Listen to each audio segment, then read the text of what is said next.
Hey everyone, Chris Hansen here of Hansen vs. Predators and Catch Your Predator. Why don't you have a seat right over there and listen to Kyle and Brandon, our podcast. According to my chat logs, Kyle and Brandon have interesting guests. No, I hated it. Yeah. Everybody's sweaty, everybody's on drugs, so they're super sweaty but also touchy. And then they touch your face, then you leave there, and the next day you have pimples. Fantastic conversation. He's underground in a lab, floating in a tank of water because he almost died. And most important, no predators. Here at Intoxicated Reviews, we intellectually dissect the art of cinema, scene by scene. Here's some clips. All he is, it's just a fucking big wooden doll full of cum, chasing kids around. You look up guys who poop in a bag. 'Cause I think that's where you'll find him. Because he is hurt. It's probably just in your search history anyway, isn't it? This movie fucking blows. So don't forget to subscribe to Intoxicated Reviews on all places you find podcasts. Except Spotify. We're working on it. Honest to God, I could be a fucking doctor by now.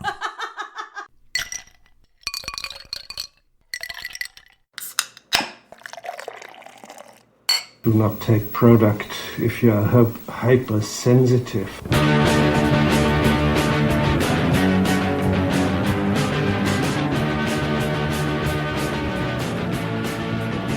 Oh, hey, Internet, and welcome back to the Intoxicated Podcast. I'm your host, Sarah McClellan, and Intoxicated is a comedy variety talk show that gets personal, where I chat with comedians, creators, and characters. You guys, it's ready to pop off. You're seeing it right. There's another long episode this week. This one beats last week's episode just barely. With edits and stuff like that, if we're counting the whole recording, it was about 15 minutes longer, but some things did get cut out. Regardless, I'm on a fucking roll with some amazing Rogan-length episodes for you guys. This week is certainly no exception to that. This is a long episode, but you guys, it's a damn good one. This week's guest is a comic who hates to be complimented in any way, shape, or form. I will let the name speak for itself. It is Travis Lindsay. He has a comedy album out that went to #1 on the charts.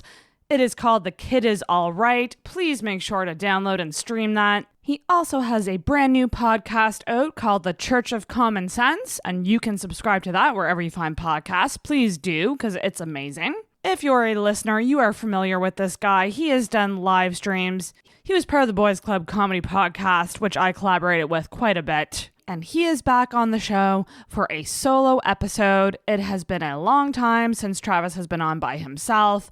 This was well overdue. This episode, I think, was very needed for both of us. I think it was a chat that needed to happen. I think both of us needed to blow off some steam. We're both feeling a boys club void in our lives. We miss podcasting with the big cat, but we get to podcast together this time, and it is one hell of an episode. I gotta say, Travis has been doing comedy for over 10 years and is a consistently working comic here in Halifax. He hates to be called the best, but he certainly is one of the best here in Halifax. So this one is jam-packed with comedy knowledge and insight, a lot of really good advice about starting comedy from someone who's been doing it over 10 years. And we talk about a lot of other stuff as well. I mean, what do you expect with an almost 4-hour episode? We talk about a lot. But really, truly, I gotta say, if you're a comedian, if you are someone who loves comedy or is thinking about doing it, you are going to fucking love this episode. I gotta say, it might be one of the best episodes I have ever done.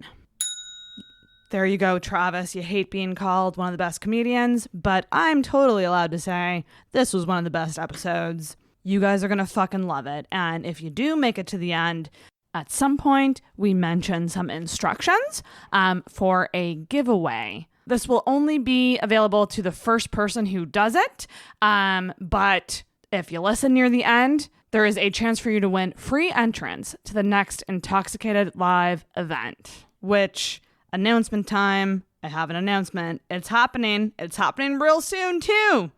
Probably sooner than it should.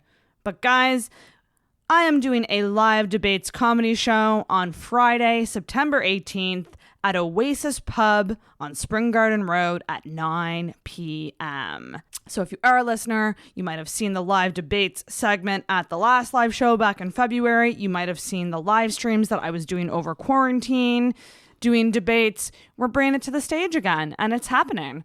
So this is going to be a toned down version of the first live show. It's certainly not going to be as fancy or contain as many segments. This is going to be simple. It's going to be a live debates show, probably 3 or 4 debates in total, comic against comic, and I will have 2 or 3 comedians doing some sets in between those segments as well. And of course, I'm going to just have some fucking fun hosting it, because now that I've been doing stand-up, maybe I'll get to show you guys some of my stand-up at this live show. So that's the announcement, guys. Intoxicated Live Debates is happening Friday, September 18th. I just hit publish on the Eventbrite. Tickets are on sale now. They are $8 each in advance and $10 at the door. I do also have some group discounts as well. If you want to couple up and bring your significant other and make me feel very, very jealous from the stage, it is $14 per couple, or, pairing. I shouldn't say couple, but you know what I mean, per pair. And then if you do buy 3 or more tickets together, they are $6 each. So there are group discounts available. Please, if you do get the group discounts, make sure your friends can come, because I want butts and seats. And it is very deceiving when I see a bunch of group ticket sales, but then it's only one person who shows up. That is just my request if you're hearing this and looking to go. So yeah, I'm really excited, you guys. So Friday, September 18th, come on out and see me and my favorite comedians in the scene. It's going to be a fucking blast. Very quickly, do make sure you're following the podcast on social media. That is Facebook and Instagram at Intoxicated Podcast, on Twitter at @in_toxicated. And if you're feeling very generous, throw a rating or review on Apple Podcasts my way. That's always very appreciated. Check out the YouTube channel, youtube.com/intoxicated, where you can find video versions of episodes. And of course, as always, the biggest plug of all, tell your friends. Tell your friends about Intoxicated. Tell your friends about the live debates show happening on Friday, September 18th. I'm just going to keep plugging that date because I really want people to come. Come out and see some live comedy while you can, before the second wave fucks it up for everybody. But guys, that's it. I'm so very excited for you guys to hear this amazing episode with Travis Lindsay. All right. Hell yeah. Okay, well, I guess we're just going to get right into it, boys club style. There's no lollygagging? No lollygagging around here. This is going to be good, you guys. I have this guest today. Like, he's okay, I guess. He's not bad. He's, probably has some work to do, but, Travis Lindsay's here. Hello. Hey, it's not a live stream. The kid is back. Yes, it's been a minute. It has been a minute since you've been on as a solo. Well, yeah, because you've only done one solo episode. Yeah, that's madness. Yeah. The other one was with Dan. Yeah. You were on with Dan. And we've done Boys Club. And you've done a bunch of those, yeah. Crossovers, which I miss them so much. Especially now. Yeah. Especially now I miss them. Yeah. Because I realized that, like, when I first met you guys, like, I was listening to those episodes and learning about, like, just the inside baseball of comedy. Yeah. And now that I'm in it, I'm like, oh my God, I have so much more to rant about that it's not even There's plenty funny. of crying in this baseball. Oh my gosh, the crying. You know what, though? Have I cried since starting? I don't know if I've cried. I've been stressed. Yeah. But I don't know if I've cried. Yeah. But I was talking to Brittany Campbell about it, and she described it pretty perfectly. She said that it's a crushing art, is the word that she used. Yeah.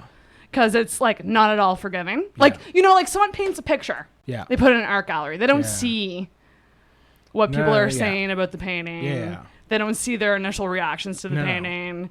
It's just like, it's up, you did it, you're proud of it, you put it out there. Yeah. And a comedy, it's like, yep, some of the jokes that I put on stage have been in my phone for 5 years. Yeah. And you put them out wait there? a minute. To be fair to painting, Van Gogh kind of took it to heart. That's true. And he only had half an ear to hear it. So, That's very true. But yeah, it is, it's tough. Yeah. It is one of the toughest things. Is, yeah. And like, I don't know if it was you that I talked about this with way back in the day. or maybe it was one of you guys. I get you all mixed up. I've been doing this 175 episodes. I can't remember who said what, but someone said something like, it's dumb for people to say that doing stand-up is brave. And like, what are your thoughts on that? Because like, I personally do think it's pretty brave. If your jokes are personal, I think it is a brave thing to do. Yeah, I think well, in that case, I think honesty is brave. Yes. Comedy's not brave because to me it's my normal. That's right. It's because real life was too scary for me. I'm the opposite of most people, where I find being on stage is more comforting. That's so fascinating. Where most people, stage fright is like one of the number one fears. That's probably what holds most people back. Yeah, so I can't connect when people say, "Oh, it's so brave." Maybe it is if you're terrified of talking to people and you do it. Then if you're not terrified of talking to people, then it's fine. That's not being brave. To me, like I said, honesty is right. Anyone can go up there with some, goofy jokes that are, not personal and that, which is fine. Yeah, which is good. A good joke's a good joke, whether or not it's real or not. But to be honest and raw up there, that's and scary. Exposed, and I hope you get the laugh you want out of that thing. That's where the bravery comes in. That's where it comes in. Willing to fail is where the bravery comes in. Trying new jokes, thinking a new joke is good and putting it out there and like just throwing it out there.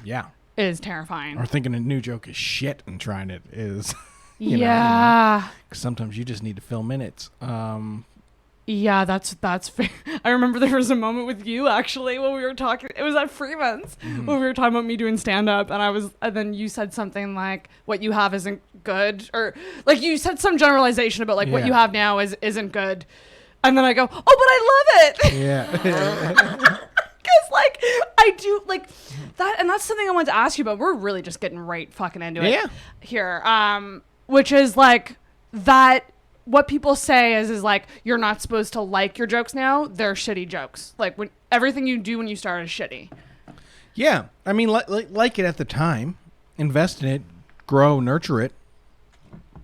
But yeah, when you look back 6 months from now, hopefully you'll be like, ugh, the fuck is this?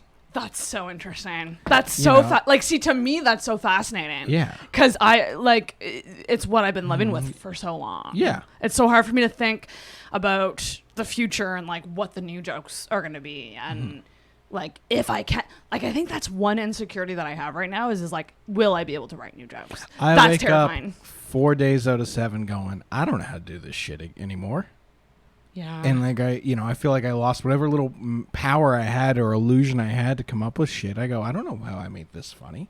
Right. I don't know how to tell a joke. I take a week off and I'm like, I forget all of this until I'm up there again. Right. And then it's like, oh yeah, okay, no, we're that muscle's there. It was just napping. It was just napping. Yeah. Because for you, like, the thing is about you, like, I have a lot of great things to say about you specifically. Because number one, I mean, like, it was a pep talk with you after the Lawn Laugh show that made me go, yeah, okay, I'm going to try this thing. Like, you truly, like, Andrew Vaughan put the fear of God in me about comedy. Yeah. Not in a bad way, but more like he was just very brutally honest with me about things. And he had a certain view of it. And when you gave me that pep talk, being like, now's a great time. Like, everyone's rusty. Get up there and fucking do it. What do you have to, like, you were literally, like, you kind of, what's the word? You TED talked me a bit. Like, you gave me a little bit of a pep talk. And, like, you and I think Matt Baker were two people that, like, really pushed me in your own way to get, like, for me to get up there and do it. And I thank you for that. Because I think you mentioned in your podcast about the importance of, like, comedy mentors and or people that inspire you to get up. You can't have someone can't map everything out for you. That's right. But they can go, you're getting hot, you're getting cold, they can lead you go, hey, maybe not go down that path. Go down this one. Yeah. Don't say directly, hey, do this, do that. Yeah. I don't think that's comedy. You start out, you're a kid in this thing. You're new and you're fresh, and you got to still be able to enjoy that. You gotta let him be a kid. Andrew wanted to, let you know right away that, like, stop playing. This is real life. Like, one day shit's gonna be hard, and it is. It is gonna get fucking. You're gonna hate days, and question why you do it if you're really into doing it. Yeah. But you don't get past those days without being able to look back and go, man, remember when I was just happy to see my name on a lineup? Remember when I was just happy to know I had a show? Remember when I was happy when I had like a new thought that I was excited to try? Like, you have to be able to have those things to fall back on to help carry you through the good times. No one's ever survived a war being like, this is going to be shit on the other end of this. It's like, hey, remember when we could have a fucking picnic? Like, that's what you got to go to battle for, is to try and get back those things and those nice little moments to keep adding to it. It's a long, lonely, tough road. Yeah. And Andrew was very a realist. He wasn't. He was most certainly a realist. Yeah. He obsessively loved it. Mm-hmm. Lived and breathed it. Yes, and I do too. And I think we are very much good cop, bad cop. Yes. The angel and the devil. Yeah. We're. That's funny loved imagery. To have seen him in one of those fucking red suits. Stupid pitchfork. Oh, well, I mean, I just personally like, it was January that Andrew was like, you're not ready. Like, he's like, I'm not saying don't ever do it, but you're not ready right now. And one thing that he did say that has stuck with me and that I do echo to newer comics that I know I'm friends with right now is the comedy's not therapy, but it's therapeutic. Mm-hmm. And I full-heartedly agree with it. It's why I took a break from it last week, because I just felt like I was relying too heavily on those, like the serotonin. Like, I was relying too much. Like, there's shit I have to get in order in my life. Yeah. And I was relying way too much on stand-up so early on that I was like, I just need to take a break and like, I'll get back up there very soon. Yeah. But like, I just got to take a time out because I did like 5 sets in 2 weeks. Yeah, which is great. Which is like, when you start out, that's awesome. Isn't this small of a scene? This is it's a wonderful thing to do. My first set and second set were months apart. Because I was doing it in school, like I had to wait for the next coffee. It was the next talent show. Right. So my first year, I may have done 10 sets total. Right. Where now guys can be at it 3 weeks and have that done. That's right. There's interesting things happening. And so I had a different type of learning curve. Because I literally had to write new material every fucking time because my audience was the same people. Right. Every single time. I wish I had that arrogance now where I would write a new 15 every 3 months. Now like one story is like a new 15. Right. Luckily. But like back then it was like boom, boom, boom, new topic. But I didn't have time to hone on stuff and craft stuff. Now guys have the ability to craft and work and really tighten up stuff, and that's what they should be taking advantage of. That's right. And we got a very, like, with Mike's coming back, we have a great opportunity for some real strong growth if people are willing to grow. Mm-hmm. And that's what's important. Like right now, growing is important. Don't fucking try to harvest yourself. You're not ready. You're not ripe yet. Mm-hmm. Keep watering. Keep taking that fucking sunlight in. And then, then you're something worth selling at the market. That's right. I think that's, the growth thing is an interesting thing. Because I often go, I don't feel like that person is growing or evolving. Because I fucking see... Listen, guys, I watch a lot of y'all's stuff. I go to a lot of shows. Like, last week was, I think, the first time I haven't gone to a mic since... like pandemic, reopened or whatever. But like, do you think that people can be growing and just third parties don't notice it? Or do you think true growth is something that you see? I think sometimes. Yeah. Definitely. It'll take, not seeing someone for a couple weeks and then go, oh shit. Okay. That was something new. Mm-hmm. That was a new thing I saw here. Mm-hmm. And that's not always the material. It's the stage presence. It's the, it's what the vibe you're getting off, the charisma. Yeah. There's so much more than just the words coming out of your mouth. That's very true. You can have a great sales pitch, but if you can't deliver it, then no one's going to buy it regardless. Right. There's people who go, that joke's funny.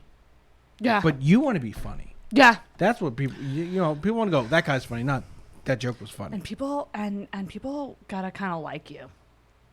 Yeah, you have to be likable, or you have to be charming enough where you go, oh, this fucking guy. Like, you're like, he's a prick or she's a dick, but I'm drawn in. Like a Scott McClane kind of vibe. To a degree. Maybe a little more likable. But I mean, it's. I think with people like that, it's taking the audience on a journey. So like, yeah, you might not be on their side right away, but then their set will get you there. Yes, you have to be a harmless asshole. Yes, harmless. Yeah. You can be but you have to be. Oh, this guy can't actually do it. Like, it's just silly. Right. Like they almost have to be like in a cartoon where like you like hold the little guy's head and he's like trying to punch you and you're like, this guy's trying to kill me, but like he can't do nothing. Yeah. And that's what, if you're gonna be a dick, you gotta be that, or you can be like, this asshole's got a point. Like, you have to still be appealing. That's right. That was a huge insecurity of mine, actually. Yeah. Being unlikable, because like just the stuff I talk about. Yeah. I was just like, oh, they're going to fucking hate me. And I remember Matt Baker was like, make sure you got some wins in there. Make sure it's not all self-deprecating. And I'm looking at my jokes going, uh-oh. Yeah, which is important. Andrew struggled with that off the top. Yeah. I remember one of the nights I snuck into Jokers. So he'd literally been at it maybe a month or so. Aww. And he was on stage doing jokes, and of course every joke was, about his weight or, his porn star wrestling joke. Like, it was all that stuff. And then Kyle Hickey leaned over to me and goes, he's funny, but God damn it, I'm worried he's going to kill himself. Oh my God. I mean, fair. And that's fair. the thing. Yeah, you don't want people to feel sorry for you. Yeah. You want people to like laugh with you. Yeah. Yeah. And there becomes a certain point. Yeah, you can be self-aware. Yes. But you can't be self-deprecating to the point where you go, oh, this person doesn't like himself. Yeah, that's something we're not watching this motherfucker serious. He's not joking. It has to be funny sad, not sad funny. Yeah. Not sad with some funniness in it. It has to be more funny than sad. Yeah. And there's a lot of truth in sad stuff, I think. But yeah, you can't. Yeah, it's hard though. It's not fucking easy. Self-deprecating stuff is not easy to do. Like, no, not at all. It's tough. It's like something kind of I'm working on now is like trying to find like positive spins to things. Yeah. In my jokes, like I'm trying to find ways to be like, don't worry, guys. Like, yeah, don't worry. Yeah. And also like, you got to do that, and you got to like, don't reassure them.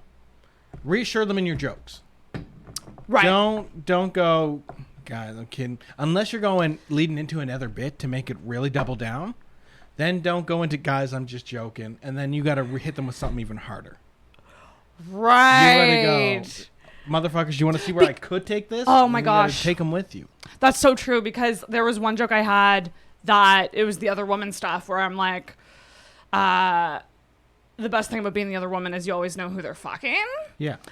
And then when I was working on it, I was telling Adrian and Alva, like, oh, maybe right before this, I'll say something like, I don't recommend being the other woman. It says a lot about you if you do that, so don't do it. And then they're like, no. Mm-hmm. This isn't a TED Talk. Like, literally, Adrian was like, this is not your TED Talk. Yeah. You need to own it. Yeah. You did a shitty thing. Yeah. That's part of the joke. Yeah. Like, the only good part is. Yeah. Like me saying the only upside is it's me saying it's shitty, don't do it, but here's the good thing about it. Yeah, exactly. Well, there you go. The only thing good about being the other woman is who they're fucking. Yeah. And then if they do pull back and go, ooh, and go, guys, I'm joking. I never asked their fucking names. So, there you go. Then God damn it, you go, Travis. there we go. Fuck! Fucking Christ! Big Cat's not here for you to give tags to anymore. No, I know. I gotta chock full. People want to spruce up their sets and get some laughs. Oh my gosh, you should totally like do like a little. Have you ever thought about like doing like a workshop or no? Like, because I mean, me and Vaughn shit on that stuff. So, I know you did. But here's my thing. I'm never gonna charge for my advice in stand up. I would do like an improv workshop or something like that. I would do stuff like that. Yeah. But like for actual stand up stuff, just come up to me and ask. Say, hey, do you want to? Can I, man? Can I grab a coffee with you and talk this shit out? Yeah. So then I'll gladly help anyone really as much as I can within my limits. Even 11 years in, I still feel like I'm a new comic, but I'm not a new comic to this scene.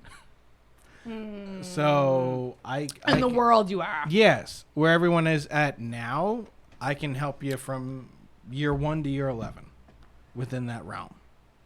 I'm confident in that. I'm not going to, I can't give you advice about the future and move in and go, at the end of the day, you just have to, if you want to do this, you got to figure it out for yourself. You just got to keep trudging along and hoping you find your way down the path. But, I can give you advice on certain things, what not to do and what to do. And even then, at the end of the day, it's only my opinion. That's right. I'm not the be all end all, but I am a fairly consistent comic, and I know I'm a capable comic. Yeah. And your shit. I've done enough that anyone in this scene, if they ask me advice, I can probably at least lead them in the right direction, or at least to someone who could help them out. That's right. Because another thing too is as a new person asking advice from people or getting advice from people that might not get where you're coming from. Yeah. Like, I think it's important. You have to like I don't want to ever say that I have a voice, because I certainly don't, but I do have a cadence, I would say. Yeah. Or like a way that I deliver. Yeah. I'm kind of sassy. And so I think it's like important too to like take advice from the people who get you and like understand where you're coming from. Because I've gotten a lot of feedback since starting, and I would almost say too much feedback to a point where it's like it's conflicting. Yeah, and I think like a lot of it is it's probably a lot of it's comics that are young but older than you. Yeah. And so everyone's excited, like, oh, now I get to give advice. No, you don't. If you've not been doing this at least 5 years, in the nicest possible way, unless you're talking about set 1 through 4, you got to shut the fuck up. Yeah. You don't know. Yeah.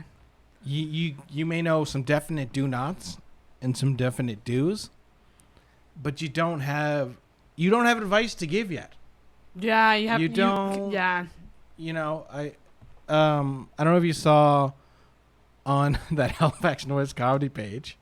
Bill Hicks. The Bill Hicks thing. I didn't read them. The rules of comedy. There's one in them that says, the act is what you fall back on, which is important. But guess what? You got to have an act first to fall back on. Right.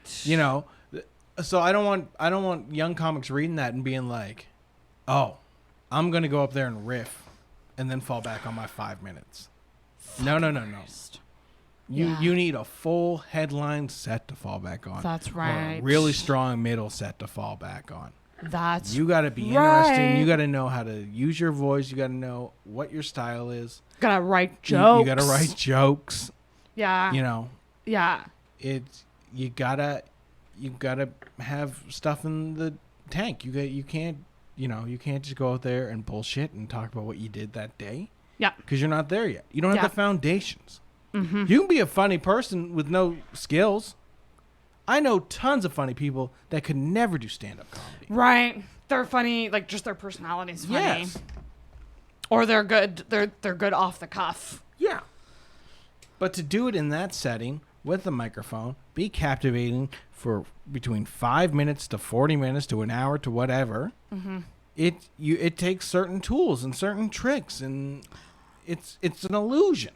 Yes. To a degree. Yes. Well, that's interesting because I just had a magician on. Yeah. And we were talking about it, and I was like kind of comparing doing magic to stand-up. Yeah. It's actually oddly similar. Magicians would love to be comedians, and comedians would love to kill magicians. Right? I think that'd be a good variety show. Well, I've been on shows, or at least where the next night, like a magician's coming in or a hypnotist and shit, and because they all have to do little corny jokes or whatever to distract the audience. Yeah. And to a degree, that's what you're doing. You're distracting them. Well, I'm telling this joke. I'm setting up something in the back, so when I hit my clothes, you didn't see this shit.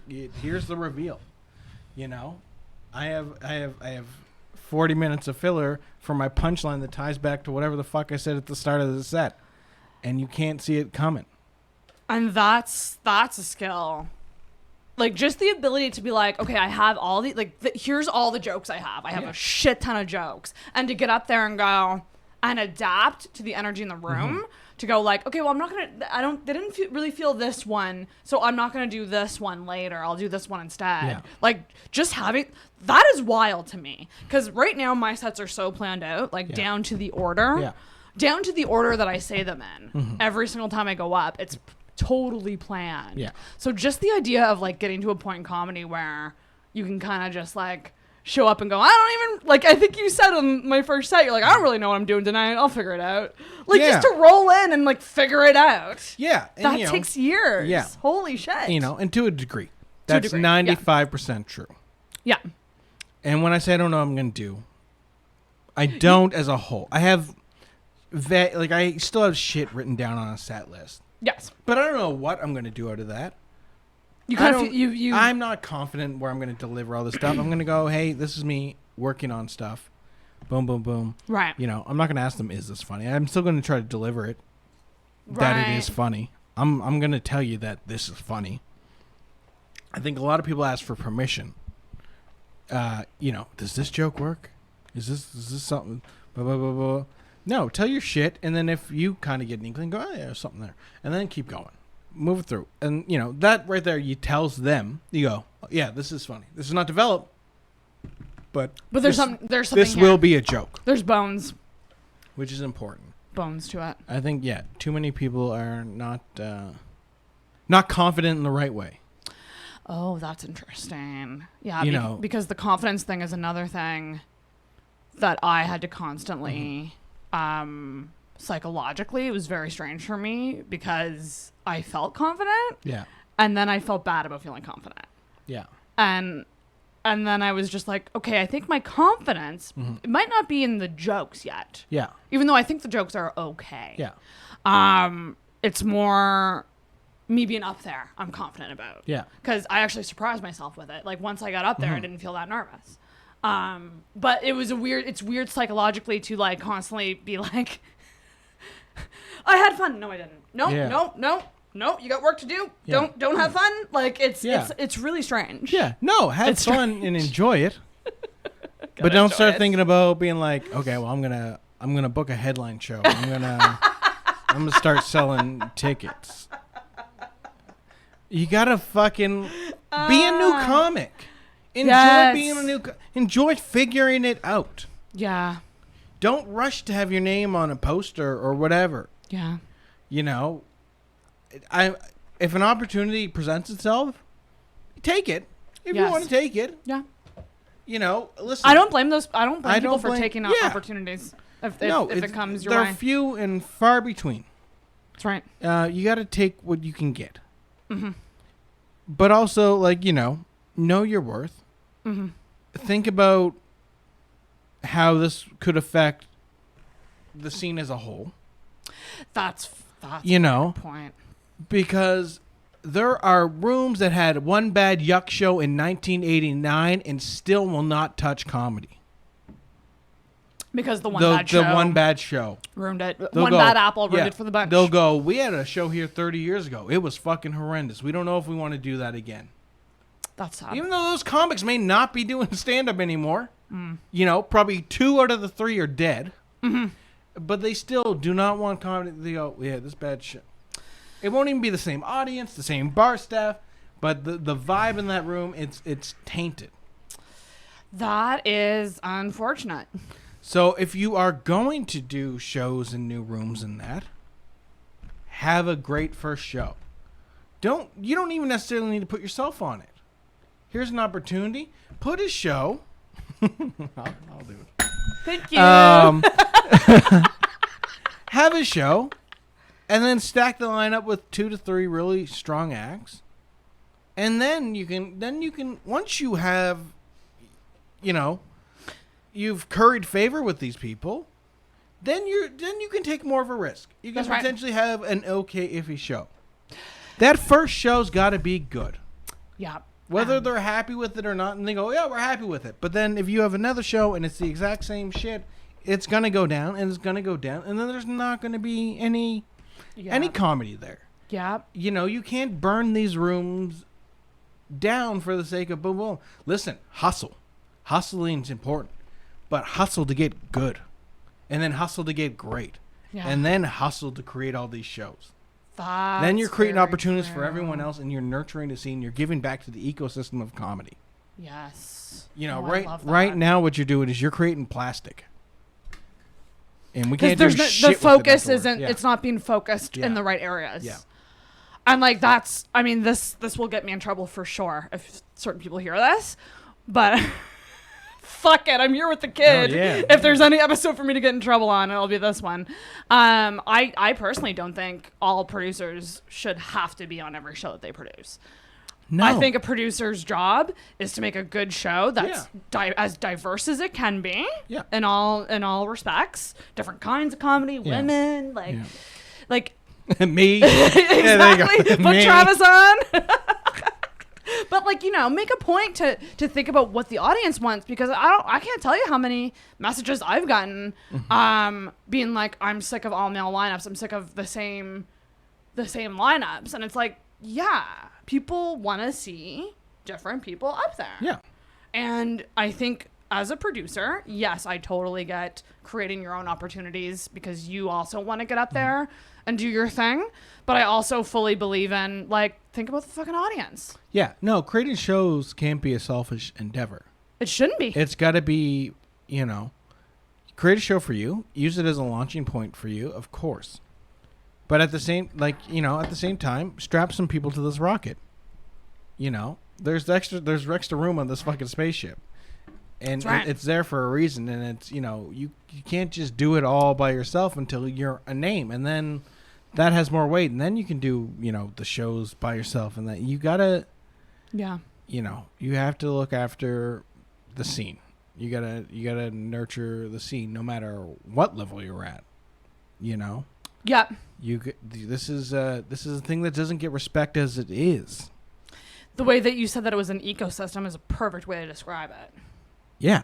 Like, everyone is contributing, whether they know it or not. Yeah. You like, know, what this shit was before I moved to Toronto was, you know, 2 to 3 stages a week. There was Yucks, there was Beerleys, and there was Gus's. And Beerleys and Gus's were goddamn nightmares.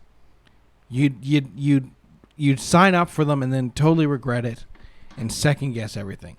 People want to talk about being nervous at Gus's and Beerleys now. You've not seen shit until you've seen a man try to pawn off stolen cheese from the superstore as a prize for the audience at Beerleys. What? Hang on, what? Comic. Well, he doesn't really do comedy anymore. This was part of his act? He was the host of the show, and his thing was like, here's the cheese of the week, and it would usually be stuff he had stolen from the Barrington Street Superstore. What the fuck?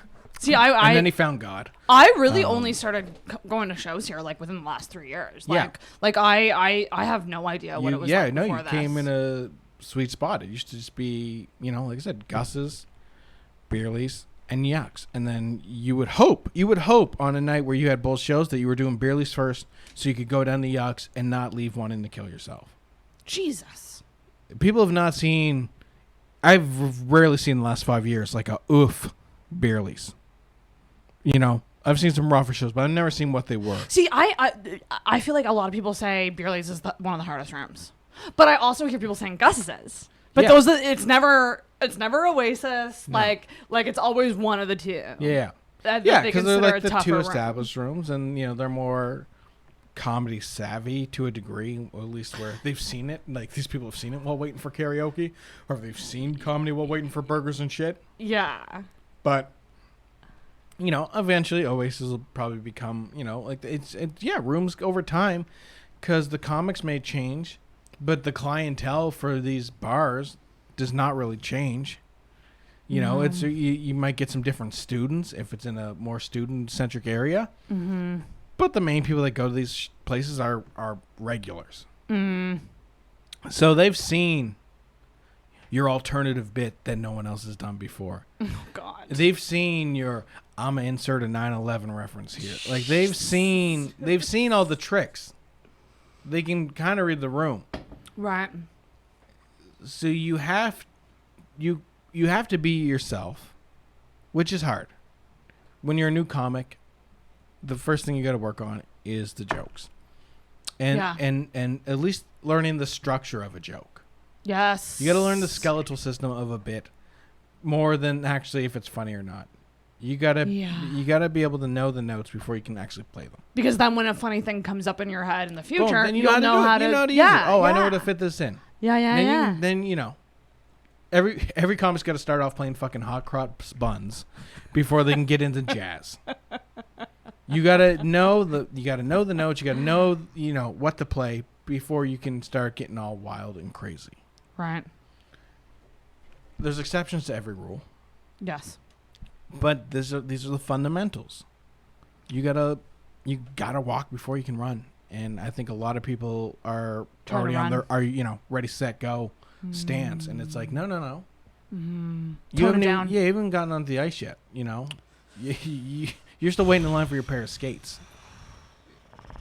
Settle the fuck down. Yes. In the nicest way possible. Yes. It will be better for you in the long run. Because the other thing I was going to ask, and this is a huge question I have on my mind, which is, okay, you do your first couple of shows, you have your jokes that you've been doing for, let's say, well, I've done 5, okay? So I've done the same jokes 5 times. Yeah. At what point do you start bringing, I'm putting in quotes, new stuff, but what I mean is like stuff that hasn't been on the stage yet. Yeah, well, that's new stuff. At what point do you start doing that? Yeah. I would say, are you consistent in the 5 times you've done this? Yeah. Is it getting consistent responses? Is it getting similar responses? Yeah. Okay. Boom. Look at, is there anything else I can add to it? Which might mean, like, if you're going to do a set, because of timing and stuff, you might have to take out something here or there. Yeah, and that's pretty much what I have shorter ones that I either take out or I don't. Yeah. Depending on Can I add something here? Can I connect this joke to this joke? Can I boom boom boom? Now you're taking these jokes and you're kind of constructing them into a set. Mm-hmm. Which is the end goal of your bits, is to get this into a set. Lots of people got jokes. Not many people got sets. That's interesting. And there are structures to this. There's the jokes, then there's the bits, and then there's the chunks and the. Ooh, what's a chunk? A chunk is would be like a certain. So a chunk would be like a bunch of bits on like a similar topic. Oh, interesting. I think I already have a chunk. Yeah. Well, there you go. Well, that's your chunk. Boom. Suicide Chunk. There you go. My album title.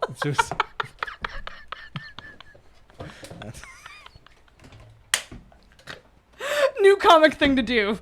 Talking about album titles already. When he says Suicide Chunk, I just picture Big Cat dressed like the from Chunk from the Goonies doing the truffle shuffle with a noose around his neck.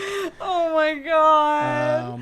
What the fuck would Vaughn think about what's going on right now? It's just wild to me. Like, I have to wonder what he would think about all these show up go ups. Yeah, I think honestly, he'd roll his eyes. He would, and then at first, and then I would talk to him for 5 minutes, and he'd go, "Nah, that's a fair point. Yeah, I get it. Why am I getting?" It always takes talking to you, doesn't it? Yes.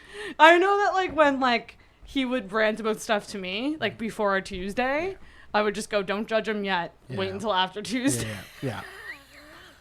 And then once everyone, but like I said, someone else asked me about this too, and what they think. I'm the person to go to for shit talking. I love that. I won't disagree. I won't tell on anyone. But they asked me what I thought about it, and I said, honestly, it's a great thing, and it's the one thing this scene was missing. Yes. And I can't wait till Gus's and Barely's are back, and maybe Yuck Yucks. Who knows? Oh my gosh. We should make this we should turn this into a teen movie and try to save Yuck Yucks. Let's throw a big comedy show and raise money to save Yuck Yucks. Well, then we can't throw a comedy show if we want to raise money. I don't know what we'd have to do. Rob a bank. Essentially. But yeah, I think they're great. Yeah. To have these, because these are where you work on bits. Yes. And I was telling people, like, these are where you work on the jokes. You got a new joke or whatever. It doesn't tie into whatever kind of set you're working on. A show up and go up where you get like 3 minutes, maybe 5 minutes. That's great. Toss out that new shit, bomb for 3 minutes. It doesn't matter. It doesn't affect. It keeps moving. No one's thinking about you. And then you have like Beerleys and Gus's. That's where you work on sets. That's where you work on your 5 minutes. And then okay, now I'm going to work on a couple things, see how they tie together. And then you get like a Yuck Yucks guest spot, and that's where you try out the set. Like that's where you see if it works for something bigger when you're getting paid for stuff. Right. You know, so I think these are great. This is where people having their first sets should start. These are where, you know, guys that have been doing it for a couple of years should be trying out their newest stuff. Yeah. And then you save Beerleys and Gus's and Sundays and Oasis for when you want to see how it all works together. The showcase shows. We tie it together. Yeah. We go, this is what I would like to work on, and this is what I would like as part of my act. Right. You know. Right. The show up and go ups, that's the pitch meeting. Yeah. And then, you know, you see how that works, and then you go, okay, well, now I'm going to play it to where I get a longer time. Now I can play around with that and stretch it out, see what works, what can I add, what can I take away. And that's where it gets, you know, developed into like an actual set. Such a process. So there's a shit ton of stuff that goes into, and that's just jokes. You know, there's methods for story jokes, there's methods for, you know, one line, like, yeah. Oh, I'm envious of one-liner people. Me too. Envious. Honestly, it's, in my opinion, it's what new comics should all start with. Yeah. Every comic should open up with a couple one-liners, just to, you know, establish like, oh, he knows how to do a setup punchline or whatever, or, you know, it's a quick thing that immediately gets the audience attention. And I think that's where I used to open with one-liners. I used to fucking hate it, but I would do it because I didn't know how else to start a set. If you don't know how to start a set, open with a one-liner. Because immediately you go, okay, he's here for jokes. Like, this is... Yeah, interesting. You know. I don't think I have any one-liners. I have jokes that are shorter. Yeah. But none that are like an Albert Coombs style one-liner. Look at, you know, go through old tweets, go through Facebook posts, and see what the quickest, shortest, dumbest thing is, and then boom, boom. That's what my one-liner should be. These should be stupid, you know, 18-year-old status updates, you know. I'd say something. I go, oh, anytime I see a female sword swallower, I think, oh, she used to have a black boyfriend. Like, I would, like... You know, you just do quick boom, boom, boom shit that's, you know, dumb and corny, but then it establishes like, oh, I know how to do a joke. Right. Oh, interesting. Yeah, starting the set is nerve-wracking. Yeah. It's choosing your what you open with and what you close with. Yeah. I find are like, it's tricky. Yeah. Because like my first set, I opened with a really dark joke. Yeah. And I don't think that was the right choice. Not when you're new. You got certainly not. You got to lead people into that dark stuff. Yeah. Which is why I find, for me personally, 3 minutes is tough. Because if I want to get to the meat of things, I need some build up. So that means I either need more time or I got to fucking condense and cut some shit out. You need to save that for, you know, a Beerleys or a Sunday where you got the time. Yeah. This is where you get this is where you work on the stuff that builds the trust so you can get in that dirt shit. So you can get dirt. Yes. When I went to Humber in Toronto, our first year of Yuck shows on our Humber Yucks night, we got 2 minutes. Jesus Christ, I wouldn't last. 2 minutes. Let's say maybe 2 jokes. Yeah. Maybe. Yeah. I had to do 2 minutes. Like I get maybe 3 stories in a headlining set, let alone fucking 2 minutes to go. I used to always it would make me laugh because Brian Thompson did Humber, and I was like, did he really? Yeah, he went to Humber. Him and McQueen both went to oh shit, Humber. Some good people coming out of that school. It's very funny. None of the guys that were like star students that are actually funny did, you know, successfully finish or whatever. Right. But yeah, I would always laugh thinking about Thompson because Thompson's first 2 minutes is like, "What's up?" I said, "What's up?" And I'm like, "That's 30 seconds gone right there." I could literally listen to that guy just talk to a crowd for 10 minutes. Oh yeah, He's so fucking good at it. It's wild. Yeah. The crowd work thing. I think the crowd work. The more I talk to comics, the more I realize how crowd work is the goal for everybody. Everybody wants to be able to do crowd work. Yeah, because you can get, you get your job done. I like, I always said, like, I never search it out, but if it's there, I'll use it. Right. If there's a moment that when the show's done, people go, okay, well, that was definitely different than the other shows he's done, because we get that moment that other people definitely didn't get, even regardless if I've seen that guy or girl 100 million times. It does make the audience feel special, and it makes them feel like they're watching something important to them. Unique. And I'm not just going up there and reciting what I've written and what's in my head. And that is, I think, that right there, like, I do see people that speed through their material a bit. Yeah. And it's the last thing I want to do. Because when I look at people like you, when I see people like you and Matt Baker, like people who actually, like, they're up there and they are talking to you. Like, they are talking to the crowd. Yeah. They are connecting with the crowd. It's an experience, not just a da-da-da-da-da-da. Da-da-da, like reading. Yeah. Like, it's so much more than just, like, telling the jokes. Yeah. Which is, like, why I love comedy so much. It's like this, like, experience. Yeah, it's I like not just watching something. I like feeling like I like when I watch shows and I feel like I'm sitting on a couch across from some guy at a party. Exactly. Or a girl at a party, and we're just locked in, and like I'm just enthralled with what, like, I'm listening. Like, it's 2 a.m. All the uncool people have gone home. Now it's just us shooting the shit. And I like that for shows. Like, where you can feel intimate with a comic, even though it's a big crowd. With a crowd. And, I've done, shows with 5 people. I've done shows with 1,000 people. And I still aim for that type of vibe where it doesn't feel like they're just, someone's watching a recording of someone being funny. I want them to feel like I'm talking to them or I'm interacting with them or, like, I'm specifically... like, I like a kitchen party vibe. Yes, conversational. Yeah. It's conversational, kind of. In a weird way. I want it. Yeah, I want it. It's like a one-person conversation.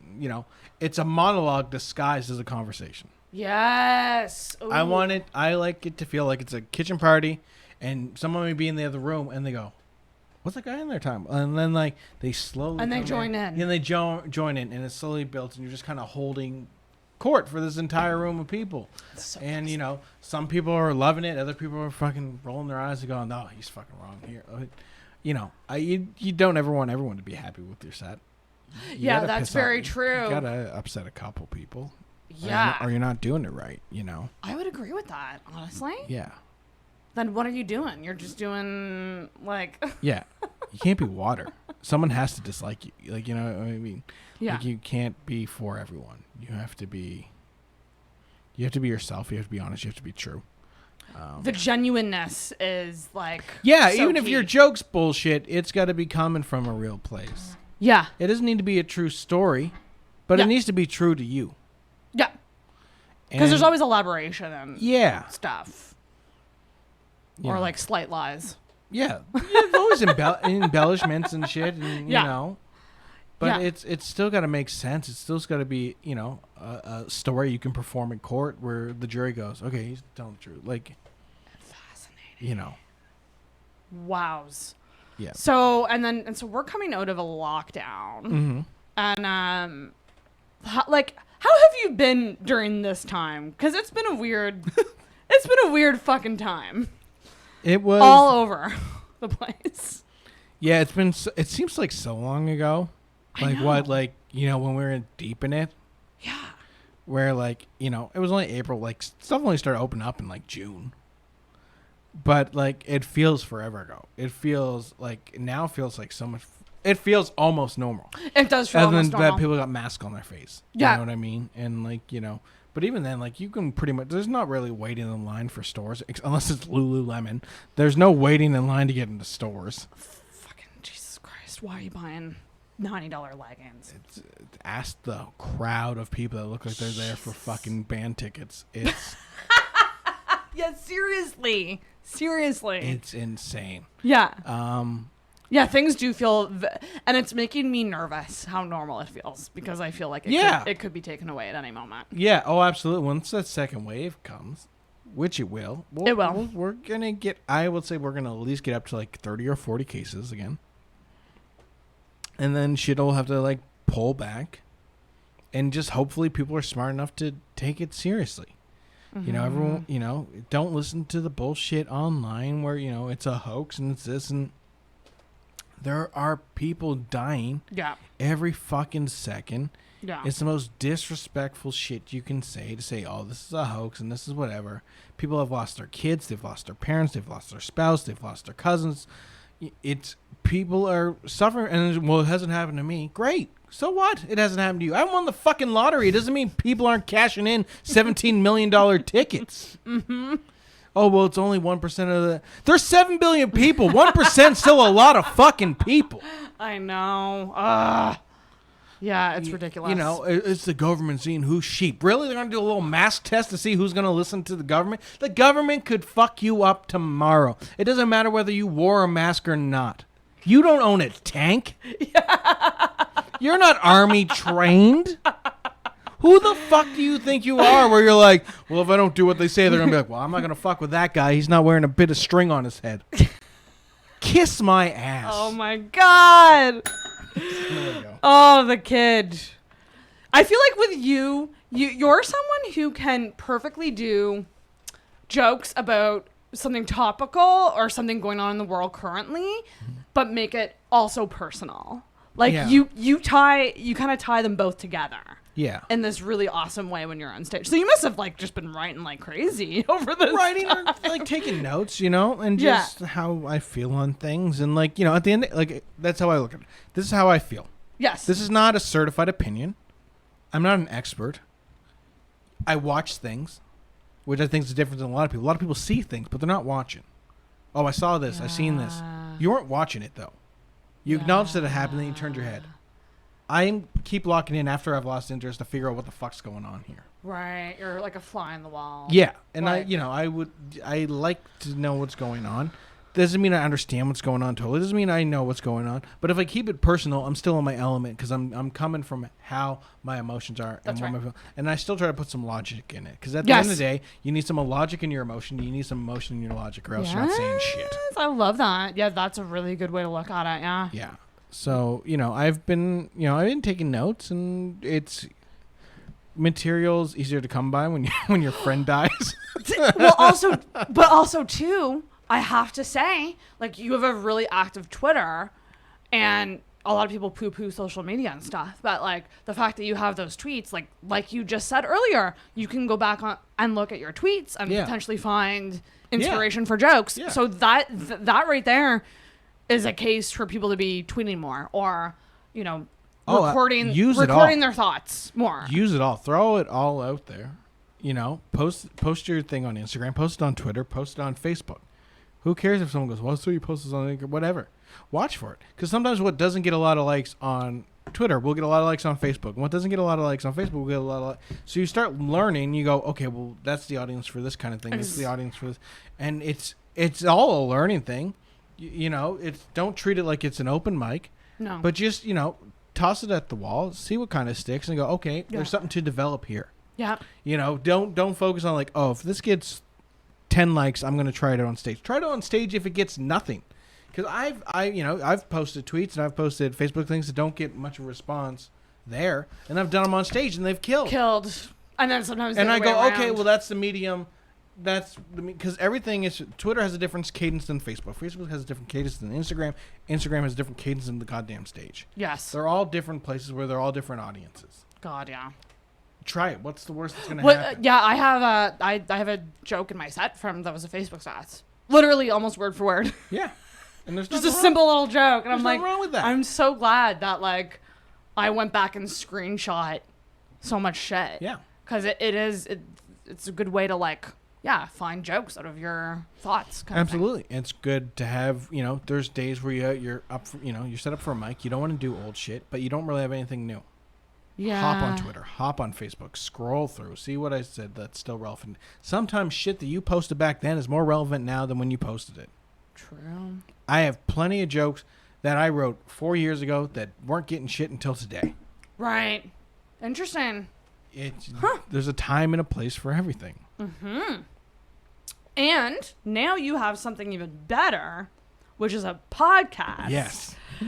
I can't believe I didn't mention your podcast off the top. I'm so excited for this. I feel like this is going to be one of your things. I think I truly do. Not many people can fucking pull off a solo podcast. Oh, thank you. It's not easy. You are also used to podcasting with a podcast geek, Andrew Vaughan, who I think, like you even said, like he kind of took charge on Boys Club. Yeah.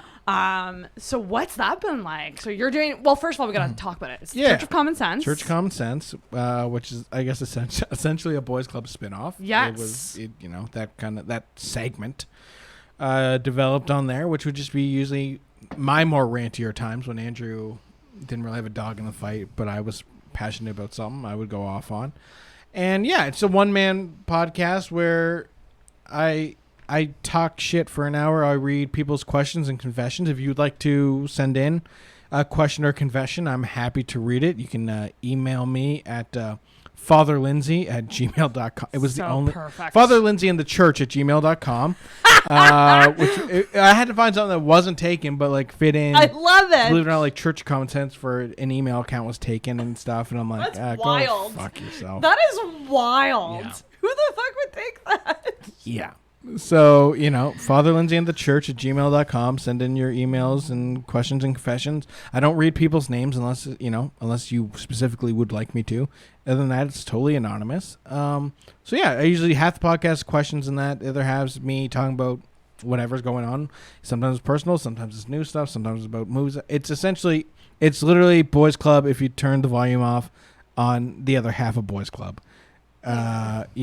So it's fun. I like doing it. It's, it was a weekly thing I used to do, so I didn't realize how much I missed it, and but what's it like doing it alone? Do you find that? Do you find?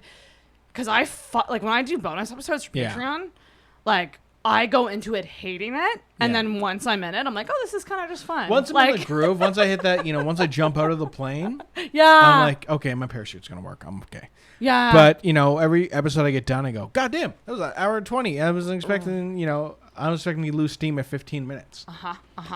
But it's scary only in the sense where I'm still at the point where I'm watching the time. I'm looking at I'm doing all these different things, paying attention, making sure it's working. Yes. Instead of just being in the moment and hoping for the best. And that's what I'd like to get to. I understand now. You need a producer. You need you can watch. Which is like, I understand why I'd be doing the podcast with Vaughn, and all of a sudden I see him go, while I'm mid rant. But at least then he had someone to kind of take the reins while he was making sure shit was working, where I'm trying to keep these thoughts in my head, keep whatever going, and make sure the time's going, make sure my volume's not going too hard. I got my headphones on because I like to hear my playback. I like to hear myself. Mm-hmm. But it's a learning experience. I'm still very new. Like, the more technical side of it is what I'm trying to adapt to. I know I can talk. Talking's not a problem for me. Right. But it's, trying to produce a quality product, which you're going to get there. Yeah. You'll get there. It'll only get better. Yeah. I think when you're starting out in podcasting, make the content fucking awesome and then work the other stuff out as you go. Yeah. Because it's the content that people are going to like. I mean, and the fact that you have people writing into you. Yeah. I've been trying to get people to write into me for 3+ years. Guess no one wants my advice. Just attach a cute baby photo and then right into Travis. Oh, that's true. Maybe I should try that. Yeah, start doing that. I just, I send them in questions and I post a cute picture of me as a kid. Do you ever get ones that you're like, ugh? No, there's no judgment in the Church of Common Sense. I think judgment is a stupid thing. That's right. You gotta let people live and learn. Is there anything that like you wouldn't read? No. Oh, okay. I'd read it all. Okay. I don't care. Like, I mean, unless they had written something in there about me that I didn't want out, then yeah. I don't give a fuck. You're sending me this shit. I'm not gonna get in trouble for your thoughts. Whatever. It is what it is. Welcome to stand up. What's that? So welcome to stand up. Oh, you're a veteran of the medium and no one really gives a shit? Oh, boy. I don't even know how we can tiptoe around that. But I mean, like, yeah, being in a small scene for 10 years. 10 years, yeah. Is but you said that you have some short term, like you're kind of thinking 2 years ahead in terms of like a roadmap. Yeah. Which is good. Yeah. No, once good. this lockdown is kind of over, at least nationwide, I still want to go out west. Yeah. Little tour, which was supposed to happen this year with Vaughan. But between COVID and him dropping out. What's it going to be now? The Dead Cat tour? Yeah, it's Dead Cat. Yeah, he had the Dead Cat show at Gus's. I'm going to have the Dead Cat tour. Oh, my God. And a little bit of a tribute to him. But, I'll make more money now. I'm not splitting anything. That's true. Which is a positive. I'll take Sassy Cat with me and we'll document our Instagram adventures. It's so sweet, mostly because it bugged the shit out of you. Yeah. And now you miss it. Well, it bugged me because I created the goddamn fucking thing and then he bastardized it. I was fucking McDonald's and he was Ray Kroc that came in and took my shit and was like, well, here's a Big Mac. And I'm like, I just want to do a hamburger and a milkshake. And he's like, no, mass market this. Make people hate it. It's not real food. I created Sassy Cat. Every now and then I'll do the voice randomly. And I'm just like... Me too. And it's never at a point where I want to do it on the podcast. But I got this little finger puppet constantly looking at me. Oh. Did you actually inherit anything from Vaughan? Of his things? I took the Taylor Swift 1989 album because that was our drinking album. Even though I didn't have a record player at the time, I was like, I'm still taking this. But I got one now. My girlfriend got me one for my birthday, so I could play it. And I got a Chappelle portrait that was painted for him that I really loved. And I took some pop figures. Nice. And the Black Mirror ones. I really wish. Yeah, I took those. And I took those. I took the Biggie when I got them. I really wish I took them all because now I got a fucking pop collection.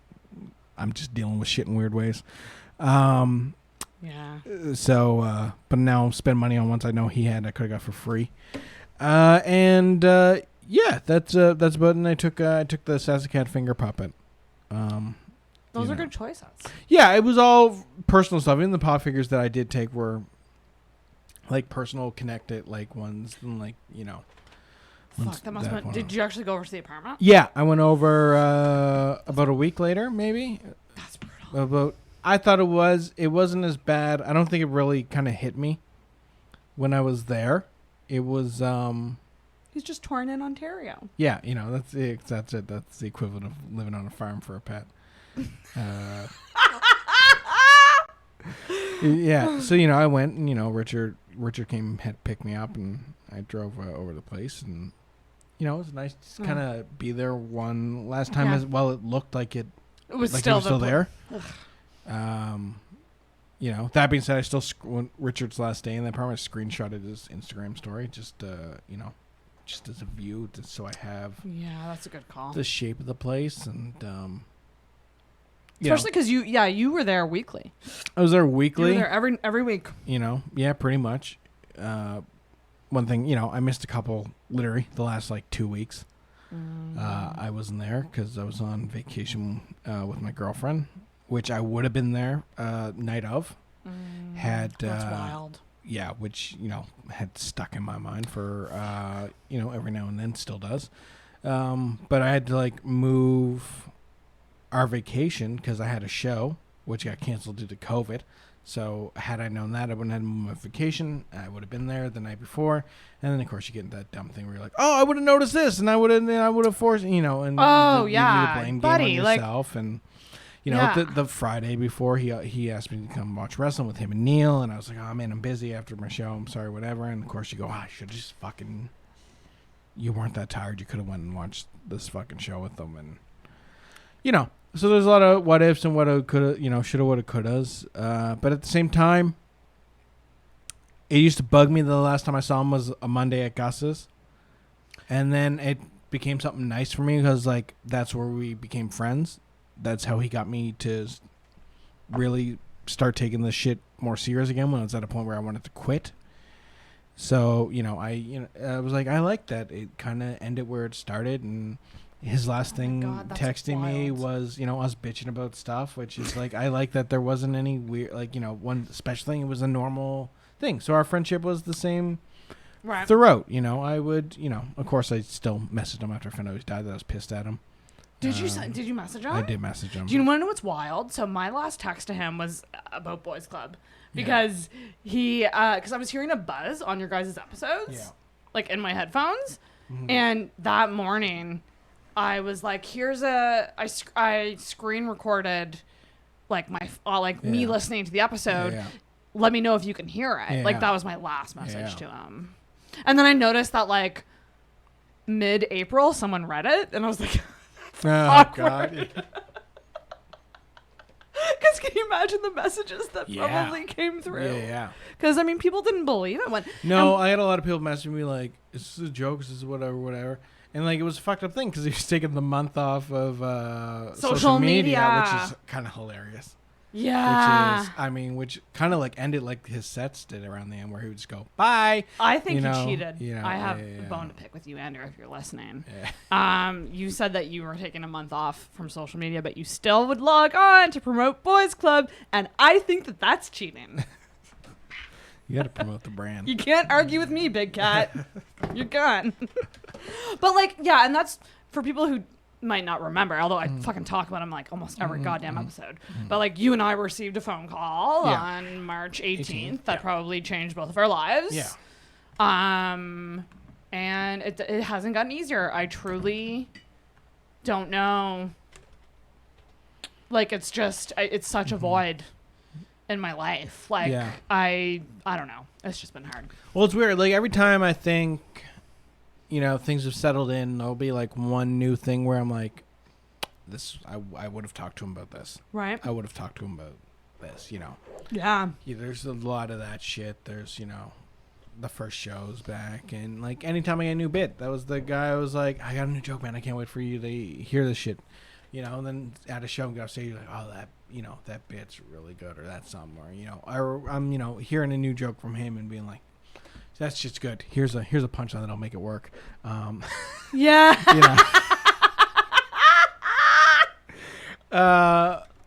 So there's a lot of that stuff. But there's like a lot of things I was glad got out of the way quick. I'm glad that I'm done with the first WrestleMania without him. I'm done with the first Chappelle thing without him. I'm done with all this shit that I would have boom, boom, boom. Would have talked to. A lot of it is out of the way. It's like little things now that will kind of set me off and be like, oh yeah, this is who I would have talked to. Every fucking Netflix documentary, Tiger King came out, and I was like, God, this is 3 episodes of Boys Club, right? Every little and us being like, everyone cares about Netflix docs all of a sudden. We've been talking about Netflix docs for 2 years, and the craziness of them and shit.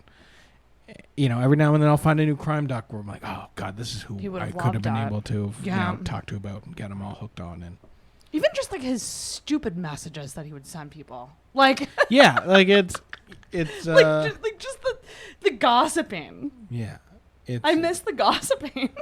Yeah, there's so many things where, I almost roll my eyes now because I know he would, just so I have that reaction. Yeah, I think sometimes he had my opinion if I didn't have a conscience. So if he rolled his eyes, I kind of got it out of me without me having to be like, oh, fuck these guys. He was the... Oh, I get what you're saying. So, you kind of saw things with, I don't want to say more thought, but, he had visceral reactions to things. Yes, I could see the bigger picture. Yeah. Of going, let this simmer, let this whatever. Me blowing up is not worth whatever. Yeah. Where he could blow up and it would almost get it out of my system. That's right. Okay, well he already did what I wanted to do. It's kind of a weird validation. Yeah. So I'm like, okay, I'm good. Now I can be the voice of reason. Mm-hmm. We can reset him. Yeah, I it's this past week I've been feeling quite sour and just a little bit I've told you, I had a honeymoon phase with stand-up, and it's over, and it only lasted a hot 2 weeks, but it's over now. Good. If it wasn't, then you're catering, you're going to rooms you're only comfortable in. It's right. It's good to get slapped with that reality quick. You can still appreciate being a young comic, but now you get to know what it is. Yeah. And you get to know, you get to know what the vaccine is. You know you're going to get a needle now.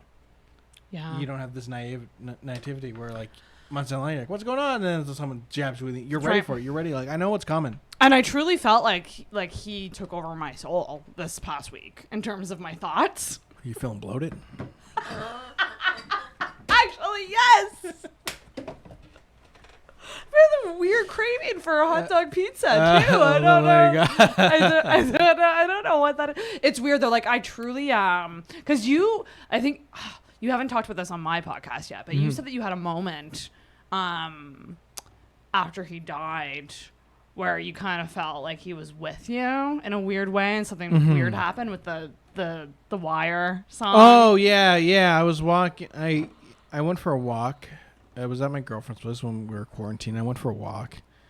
It was just one of those weird moments because he's a fucking atheist, and I'm not religious, but I'm also black, so I'm not gonna fuck with Jesus. So, and I was just like, dude, if there's anything, if you were wrong in the slightest, can you just let me know? Yep. And then I went for a walk, and then as I was walking, I ran into a guy who he didn't always get along with. Which was like kind of poetic justice, where I couldn't tell. I was like, if this is a sign or this is an anti-sign, where like he had enough energy in the air to be like, no, there's nothing, I'm dead. Like, and I was like, this can't be. And then he was very nice and gave his condolences, and I'm always happy to see the person. And he's like, hey man, you want to do a shot? I'm like, yeah, let's do a shot. And then he brought up Jameson, which is what Vaughan would take shots of when we were out. And he's like, oh, let's put on some tunes. And he put on some random music. And immediately it was the theme song from The Wire, which is Vaughan's favorite show. He loved that goddamn yellow T-shirt of his.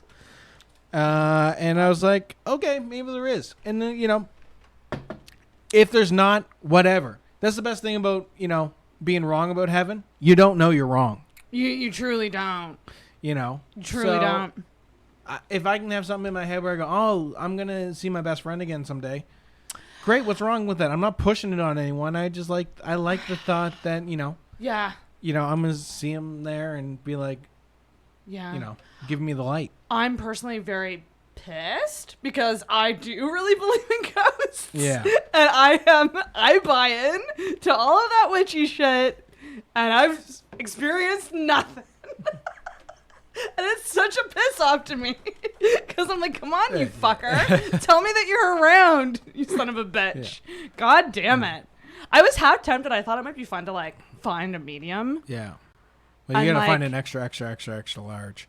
An extra. If you want to get him. He's a 5XL.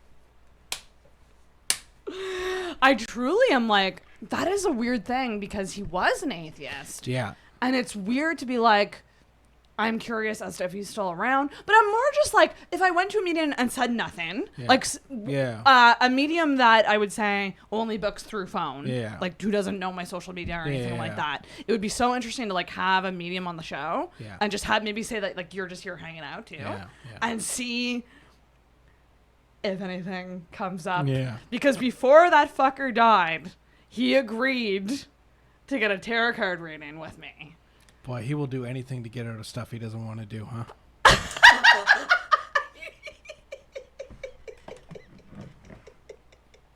And I felt bad, too, because the night that he died, like, he recorded Boys Club, and then he messaged me afterwards. Because I was doing, like, these random live streams. Yeah. And he was going to, like, hop on Zoom with me. Yeah. But for whatever reason that night, I didn't do it. Yeah.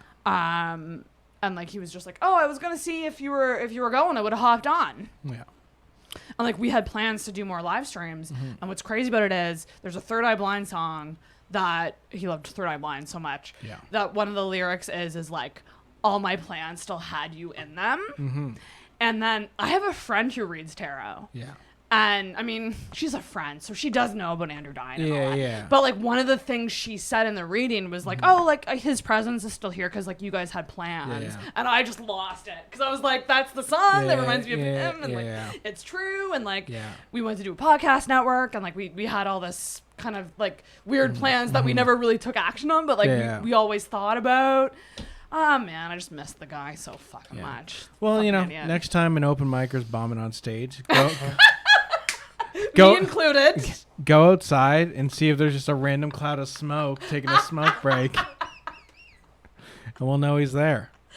Yeah, I mean, that first Gus's show back will be... Yeah, I really wish it'd be fucking already done with. Because that's like the last thing. I feel like that will be the true celebration of life. Yeah. At least for like the Halifax comics, Yeah, it'll be the closure, I think, as much as you're going to get. Yeah, because what the fuck is that even? Like, I don't know. Like, how many, have you had a lot of close people die? No, I've had my great-grandmother and him. Right. And, even my great-grandmother's was like a out of nowhere's one. But at the same time, she was in her 80s. A great-grandmother. Yeah, which not a lot of people had. I was very close to mine. Mine was like a third mom. So, again, totally shocking, kind of was not expecting it, it was a week after my birthday. And then, I woke up to my grandmother calling for me, and I ran downstairs, and she was stop she's in the bed, and the ambulance was coming. Yeah, Travis, I didn't know that's how it happened. Yeah, that's crazy. Yeah, and then I went and did Yucks that night. Wait, when was this? That was May 13th, May 15th. Sorry, it was May 15th because I went. I went viral the night before over a Kitchen Nightmares Facebook post I made. I got thousands upon thousands of likes, and I went to bed so excited to try and explain it to my 80-something-year-old great-grandmother, and then I woke up to that nightmare. Jesus. And then I went and did Yucks that night. Oh my god! Just because I wanted some sense of normalcy. How the fuck did you do that? How did you pull yourself together and do that? I think it was shock. Two, again, the moment I'm out of my comfort zone, all I want to do is get comfortable again. So I went to look, what is the most normal thing for me? Where am I most happiest? What can I... On stage, yeah. Yeah, and I shoved a lot of shit down, which is not always, which is definitely not healthy. And no, not even. I was not even... I literally just pushed it down the old-fashioned way. The emotions, yes. Which, and, they came all out at the funeral in tenfold. But... That's wild. Yeah, I just wanted some sense of normalcy, so I went and did Yucks, and it was like, and the best thing happened was it was an okay set. I didn't kill, I didn't bomb, I had an okay set, and I went, okay, life goes on. Shit doesn't need to change that much. And you can pull through, like, if you can do a good set on that night, when you're going through that shit, that really means like... Yeah, so it gave me some, sense of comfort, and I keep her with me when I'm out there every show still, it doesn't get easy just because she was in her 80s. It was a person who was part of my life for the first 21 years. That's wild. So, so that was like my first, so I was used to losing someone close. I wasn't used to losing someone close that had, that should have been here at least another 20 years. Yeah. It was unexpectedly expected in a weird way. Yeah, of course. We always joked about it and shit. The way he he wasn't some wreck of a human being that wasn't functioning. But when you put it into context, Tuesday was our drinking night. But Monday was his drinking night, and Wednesday was his drinking night. And then he'll have one on Friday. Friday and Thursday. But he also wasn't that guy that could not go out and not drink. Right. He could go out and not drink totally. Oh yeah. He could go do shows and not drink. He drove so many people home from shows. Yeah, he wasn't as big as he was. 2 drinks max if he's going to drive. Yeah. He was very cautious in that sense. Yeah. Man wouldn't leave his house if there was a fucking icicle hanging above his door. But then, he did what he wanted, and he lived his life his way. Yeah. And, selfishly, he went, Richard said, he went to bed happy, which is all I can ask for. But yeah, selfishly, I want him here for me more than anything. Yeah. You know, I want Same. him here to share this moment that I want to have, and I want to do this shit. You know, so I would love to say selflessly that I wish he would take better care of himself so he could do this and that. But at the end of the day, yeah, I'm a selfish prick, and I want my best friend. Yeah. That's right. I want him a part of my life. Mm-hmm. It's like when you put down a pet. Yeah. A lot of times when you don't put down that pet because you still want that pet around for you. Yeah. You're not thinking of the pet. You're thinking of you. So, but I would actually go so far as to say I don't think it's totally selfless on your end because you had plans with him too. You guys were gonna tour together. We're gonna tour, and we both wanted to record new albums this year, and And you pumped him up a lot. Like you were a huge part of his self-confidence. In comedy. I would say on mic, and then off mic, he was that for me. Anytime I had any kind of shit or self-doubt, or the messages I would send to him and Dan, being like, God damn, I just wish I was good enough. And then Vaughn, buddy, what the fuck are you talking about? I found I was cleaning my room not too long ago, and I found the Christmas card he gave me the year after I had moved back from Gus's. And he wrote back, he thanked me. He's like, oh, thank you, man, for coming out to Gus's. I really appreciate it. I'm so glad you started coming out more. You pushed me to be a better comic, which was nice. It was at my lowest goddamn point where I did not want to do this anymore because I was like, what's the point? I've tried. I'm clearly not cut out for this. And he gave me the boost I needed. As much as I'm, make fun of him on air. We were very sweet. We were very sweet to each other off. We knew what the deal was. I was never as annoyed with him as it seems. I'm sorry to break the fourth wall of Boys Club. I was never annoyed or thought he was as stupid as he was. And he was never as dumb as he would let off. He would know that he would play to me and I would play to him. Mm-hmm. And we would never discuss it before, but we knew what the other one was doing. We spent enough time together to, absolutely, to know how to push each other's buttons. Yeah. But yeah, it's just, we can say everything sucks. It really does. It's really like, I don't know. It's just weird. Like, I said on my podcast, it's such a shit time in the sense that, like, I already felt weird in the scene because neither one of us was really going as much as we were. And we both felt kind of out of place. Mm-hmm. It felt like this new scene was kind of emerging, which is not a bad thing. We all got to grow, and we got to grow out of the system and move on to the next level of shit. That's why we're trying to tour and that.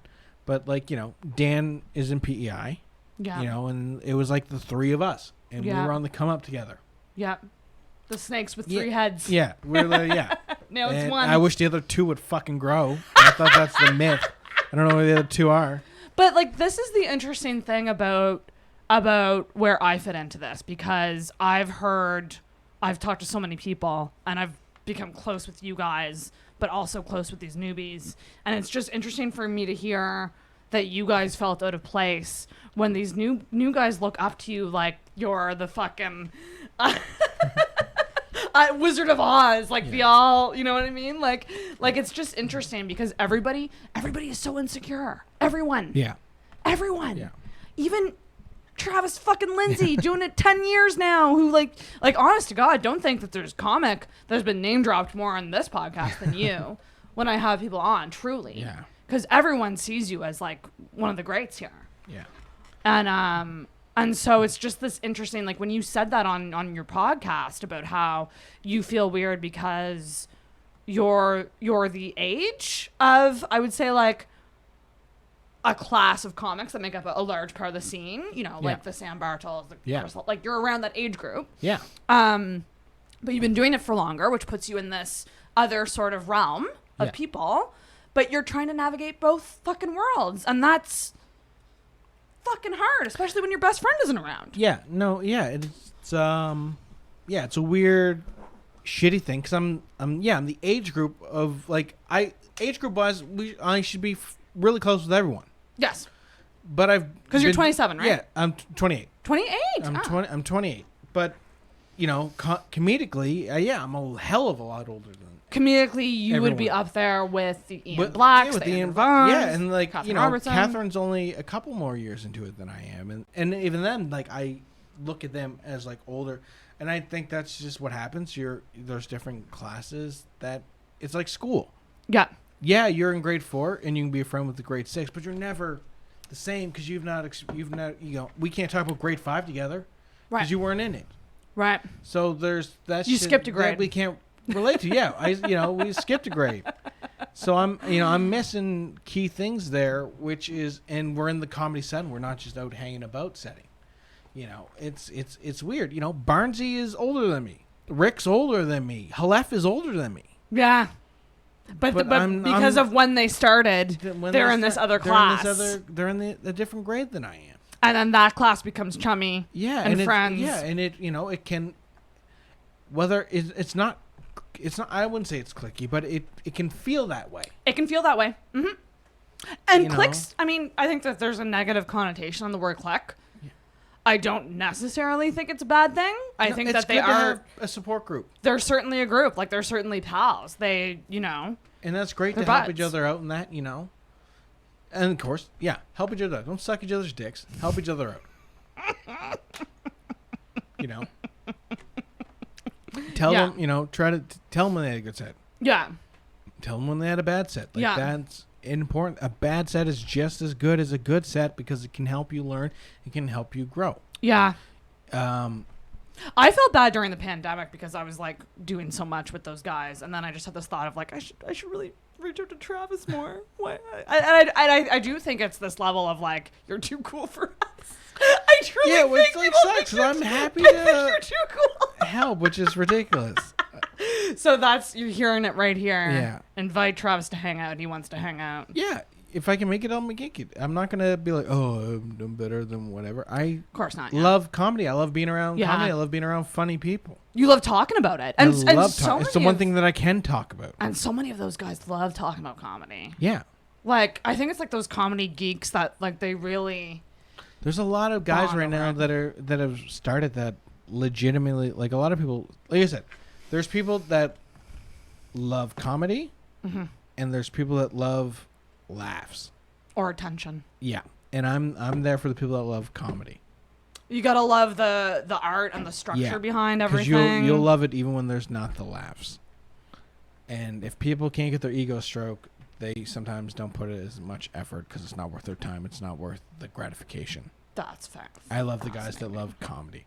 I love being able to talk to Halef about comedy. I love being able to talk to Sam about comedy. Like I love when a new guy, Albert, I love talking about, comedy and like the same kind of comedy that we like. And they may have a different, because we're in a different comedy thing, they might have some guys that I might have missed that I'm excited to tell about. Or, I love comedy nerds, and I love it's the one thing that like sets off my autism, for lack of a better word, in something that I can talk about, and I'll make eye contact with you, and I can. Yeah, it's your passion. Yeah, it's your passion. Yeah, and I don't feel stupid when I'm talking about it because I feel like I know enough about it. Yeah. To at least make coherent or valid arguments and statements on the shit. Right. Where if I don't feel confident in what I'm talking about, it's hard for me to discuss it because I don't want to sound like I'm talking out of my ass. You can really tell when people are up there too if they do love comedy or if they're just talking. Yeah, you can truly tell, I think. Yeah, because you can see hints of everyone before them. You can see like, okay, he's watched this person and this person and this person. He's studied it. He's taken time to. Especially if you're a comic that's been doing it for a while, you can go, okay, I see what trick he's trying to pull off here. And you like that. Like, you appreciate that. Yeah. That's the thing. I think a lot of people think, like, you got to hear constant laugh for an older comic to be like, oh, that guy's funny. You can have a set and bomb audience-wise, but a good comic will know whether or not you're good. That's interesting. They'll go, okay, he had a bad set, but he's not unfunny. That is so when I had Tall and Vicky on, Tall mentioned something like, it's always weird when you say a joke and you can hear the comics at the back laughing, but not the audience. And people have two opinions of this. Some people think that's a bad sign. And the way that I took that, I genuinely don't think, now with the exception of your high-pitched giggle, which you do sometimes when people bomb, I don't think comics are laughing if it's not funny or if it's cringy. Yeah. I do think when comics laugh, generally speaking, it's a good thing. Yeah. So I take that to mean they saw what you were doing and they wanted you to know that versus maybe the audience didn't quite get it. Yeah. Yeah. And when I laugh, when I get what you have a couple different kinds of laughs. I have different kinds of laugh. But if you get my high pitch one, it's either really good or really bad. Yes, either the joke was fucking horrendous and you got what you deserve, or I know it's a good joke, I've heard it work, but it got nothing, and I know in your heart you went, this is a good joke, it's gonna work. And the confidence in which you delivered a joke that bombed is hilarious. Yes, that's right. And if I was on stage watching myself and the same thing happened, I would laugh my fucking ass off because the mindset is, okay, this one will get them. Right. And there's nothing more funny to me than an audience going, nope, try again. And then you're rattled about it. It's like watching like a great boxer get, wobbly legs. You're like, what the fuck just happened? Like, it catches me off guard to the point where I really enjoy it. Yeah. It doesn't mean you're unfunny. It just means the joke tanked. And that to me is kind of like, it's like the awkwardness in the room is what gets me, and I get uncomfortable. And because that's the other thing about being new. Yeah. It's very hard to figure out when you say a joke the same way and it doesn't do well one time and it does well another time. Mm-hmm. It's very hard to go, was that a bomb or was that just the crowd or was that how I said it? Mm-hmm. But like, I've recorded all my sets, except one, the worst one, which was at District 5. Okay. But I was over delivering my jokes, like I was overacting, and I knew that in the moment. I was like, fuck, I'm acting too much. I gotta calm the fuck down. But what I've been doing is I've been listening to them back, and I've been making notes beside my jokes, and I go, silence, little tiny laugh, laugh, big laugh. Like I've been like writing that down beside them. Yeah. And it's just tough because people are always saying, like, never blame the audience. It's always you if it doesn't do well. Mm-hmm. But let's say 4 out of 5 times it does, and 1 time it doesn't. Yeah, sometimes an audience stinks. I think definitely you need to put, but that comes with time. Yeah. At the beginning, you kind of got to take it as you. Yeah. After a while, you get to learn what a bad audience is and a good audience is. There are some audiences where fucking Chappelle or Pryor himself could come out there and you'd be like, this will tank. Right. There's no pleasing these people. So I think, it does depend on the room. I think, if you go to a more alternative whatever room and you're probably a straight white dude, you're probably going to have a little tougher time these days until they trust you. So sometimes it may be the audience you bomb.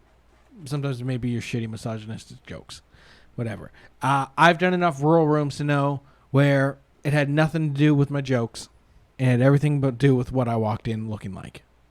Yeah. There are times where 100% is the fucking audience. Right. And you can test it out because you can learn to curve. Like, if you've done it long enough, you have enough different types of jokes and enough different ways to perform these jokes that it should be almost fail-proof. Yeah, you adapt to the crowd. You can adapt to a crowd. I've done the same jokes in alternative rooms, in normal rooms, in older rooms, in younger rooms, and they've all worked, and I've been able to, the way I've done it. Right. And then there's other times where I've done those same jokes, and it's a crowd that doesn't seem like it's any different than any crowd I've done before, and it doesn't go as well, and it's the vibe of the room. I do believe a room needs to be set up properly for comedy. Thank you. Thank you, Travis. What would you what in your mind? What would be a bad setup for a room? Lots of light. Definitely lots of light. tables and chairs not facing the stage, lack of any type of stage. Lack of chairs. Lack of chairs is a big one. Lack of chairs is a big one. You gotta fucking... It's not a concert. Lack of seating in general. Yeah. Lack of space in general. Yeah. Like, I mean, don't get me wrong. I'm very thankful that Economy Shoe Shop is up and running, but that narrow fucking hallway that you're yelling down is awkward. Yeah, it's awkward, but it can also be like a good thing if it's filled. Right. It's a room that requires not a pandemic style. Right. Because you crowd out those people, you shove all those people on the side, you shove all the people there. It can be a nice little intimate room. Right. You know, I think COVID makes that frustrating too. Because it makes it very frustrating. Limitations. You know, it's an odd room. I've had fun sets there. Yeah. On nights where I thought I was not going to have a good set. Thank God for those people. Yeah, that set that you did, the last one that you did, was like not a lot of people there. Yeah. Speaking of which, I gotta ask Martin if he got paid. I didn't get paid for that one. Oh, really? Yeah, and I can't remember if they're still doing the $50 or not. Oh. But I don't want to be a dick, and so I'm just gonna talk about it on a podcast. I can edit that out. Yeah. No, you don't need it. You can leave it in. Hey, this is inside comedy. Yeah, I'm gonna ask Petey Boy if he got paid for that one. Yeah, that's a good call. Yeah, I wish I could have made it last night. You know, but I don't. Yeah, I don't know if. I don't know if they're paying anymore like they were for Snickley's. So. Yeah, that's yeah, good audiences and bad audiences. It's just tricky to figure out, because psychologically, for me going into it, I'm going into it going, you're shit. Mm-hmm. And it's just been weird for me to like get those moments of confidence and then go, nope. That's fine to say you know, it's not fine. It's something I would even like to grow out of, where, you know, you're like, oh, you're shit. But by the time that first foot hits the stage, it needs to go from your shit to you're the shit. So you think it's more about channeling the confidence in the right way, where it's not with you all the time, but it's with you in the right moments. Yes, it's hitting that animal instinct of flight or fight, and you're gonna fight. Every time you hit that stage, you gotta fight. Don't run from it. Run right into it. Right. No matter what. Right. You're bombing. The whole goddamn room's gonna feel miserable. Make them feel miserable. Don't deny the bomb. Don't. Fight until you got to be a fucking zebra with its intestines hanging out. You got to still try to get out. I've seen that fucking video. I knew you saw it too. Holy shit. That's something we both have in common. Yeah, Nature's Metal. Love good Nature's Metal. Also, check out Dark Side of Nature too. Oh God, what's that? That's also like a similar account. Is it? Yeah. Oh, sometimes they post different stuff. Sometimes it's similar, the same shit. But you know, you gotta go for it. You gotta fight until the end. You can't stop. That's a great way of saying. Actually, Nikki Glazer tweeted me back. I tweeted at her the day of Ladies' Night, and she said the one she gave me advice, and one of the pieces of advice was to acknowledge the bomb. Yeah. And like make fun of the bomb, and not just ignore it and power through to the next stroke. Like almost just own that you bombed. Yeah. And that it's actually a really good quality to have in a comic, to have that like, oh well, I guess you guys didn't like that one. Yeah, or like it's self-awareness, you know, and you got to deliver the self-awareness, and you know, you got to tell them it sucked before they fully realize it sucked. Right. You know, you got to run to the front of the line. Yeah. You're throwing a ball to yourself there. Yeah. And you can't let one of them catch it, because then they go, I caught the ball. You gotta catch that ball and go, no. Yeah, that one didn't work, whatever. But it can't be acknowledged in the sense of like, ooh boy, like, you know, whatever, unless it's really tongue in cheek when you're like that. It's really gotta be, you go, yeah, that didn't work. Who gives a fuck? You know, not a fuck you that's funny. Yeah, not a pity me. It didn't go well. Yeah. Oh, that joke's, you know, which every comic needs to work out. I've, you know, done like, well, that worked last, you know, who gives a shit? Today's not last night. Today's today. Right. You know, these people don't care what you did yesterday. What have you done for them lately? You know, you gotta own that 5 minutes you're up there. That 10 minutes you gotta. It's you. I have the mic. It's my turn to talk. Yeah. And this has come from a shy motherfucker who doesn't like talking to people off stage. But that's the thing about you. Like, you're so good at captivating an audience. Like, that's one of your strongest points, I think. And like, you've many Well, if you're not going to be funny, be interesting. Yeah. And then people will listen until you're funny again. But also just the fact that, like, if there's a chatty table in front of you, you will go down and sit beside them and talk to them. Like, you will not. I love that. Like that is, like, not everyone can do that. In fact, if some people, other people, I would like to see some people try. It wouldn't go as well. No, and I've seen people try to do that stuff, and I've seen people try to talk to MB, and you know, it's cute. But they're not there yet. They're not there. It has nothing to do other with they're not there yet. Yeah, they can get there.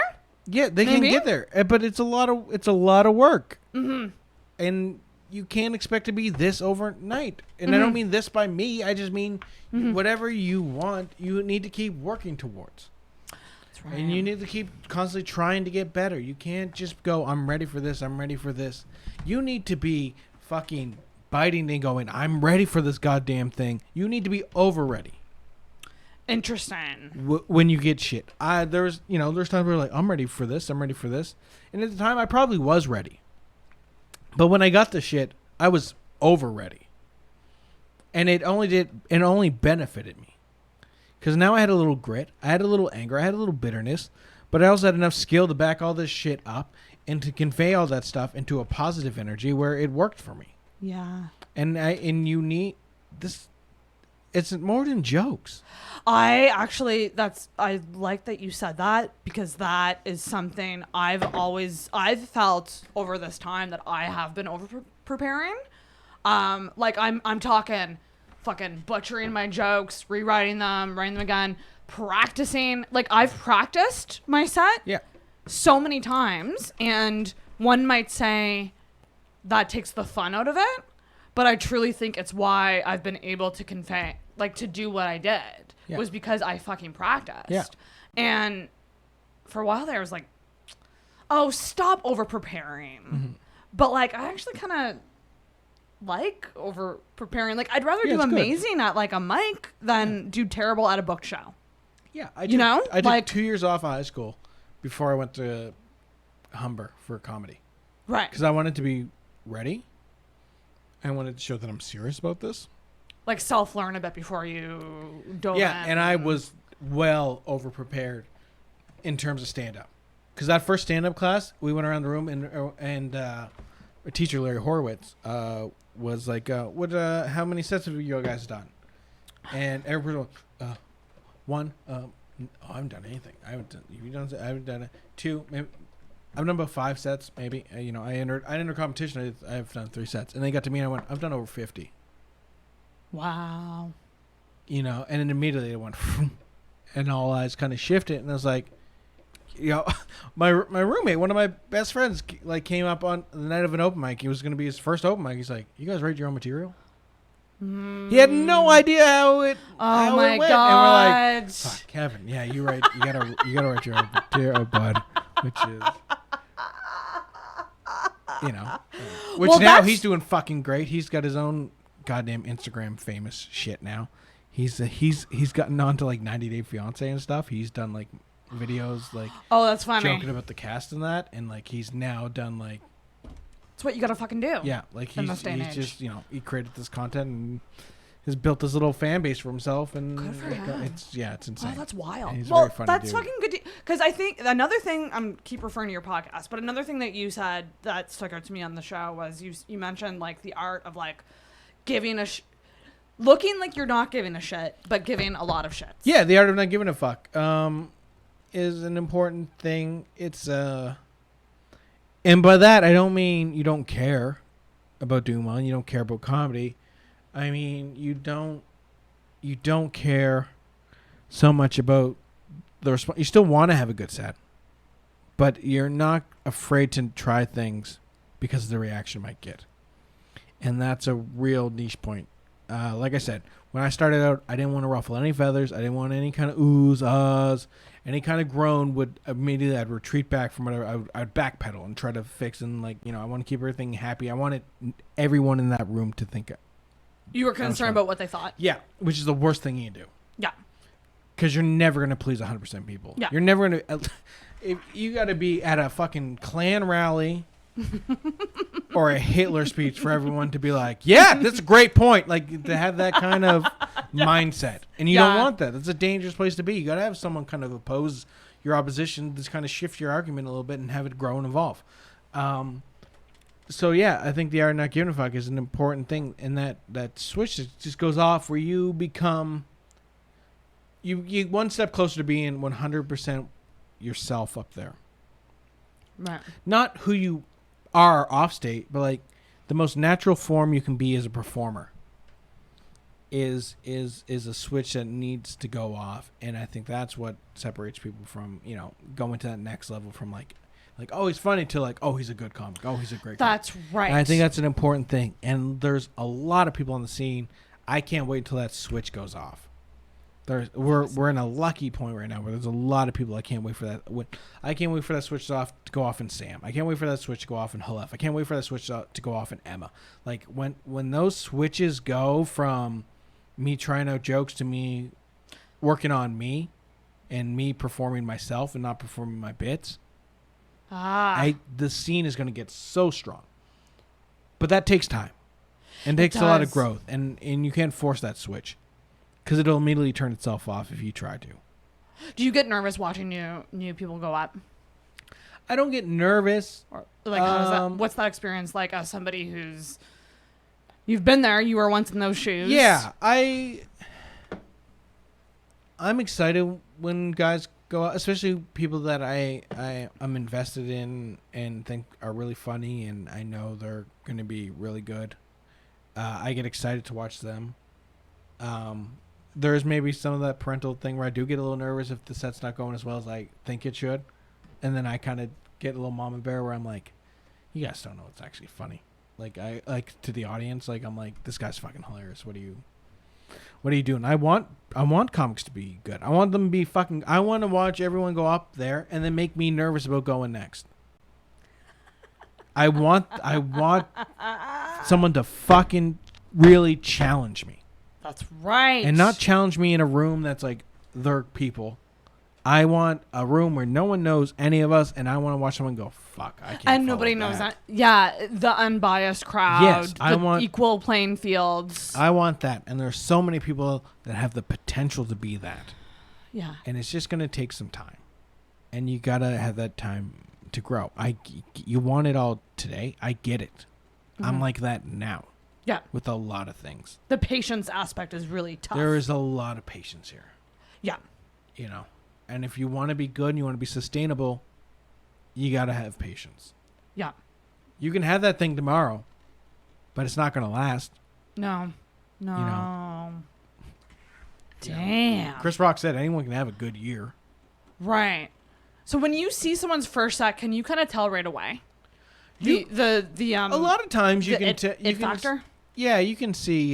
You go, okay, that guy's got potential. Yeah. There's many times where, me and Vaughn be like, oh, this guy's gonna. Yeah. This guy's gonna. I'm excited to see. Have you seen this guy yet? Yeah, they're funny. They got jokes. There's something. They got jokes. Yeah. Exactly. Which is at the baseline, they have jokes. Yeah, and that's usually how it goes. That's the kind of. There's someone you're like, oh, the personality's there, but the bits aren't there yet. Oh, the bits are there, but the personality's not there yet. Or like maybe they're both kind of there, but they both could like. Yeah, they just worked on both absolutely. these. No one's coming in perfect. Yeah, no matter how well your first set did, when 90% of the crowd is there for you, which I think can cause a lot of false confidence. Yes. Which is not always the worst thing, because sometimes that's what people need to keep continuing it. But some people, will have their first set. They'll bring a bunch of people out. The people will purposely, for some reason, like it's a competition, not laugh at everyone else. Or not really pay attention to everyone else. I hate that. And then the person will go up for them, and they'll laugh at shit that damn well wasn't as funny as the other shit people were saying. Mm-hmm. But they're there trying to be supportive. Mm-hmm. And they think they're doing something good. Mm-hmm. Those people are not doing anything good. I hope some people are hearing this right now. I pissed off a lot of friends when I decided to do that impromptu first set. Like, a lot of friends were really mad at me that they weren't there for it. Yeah.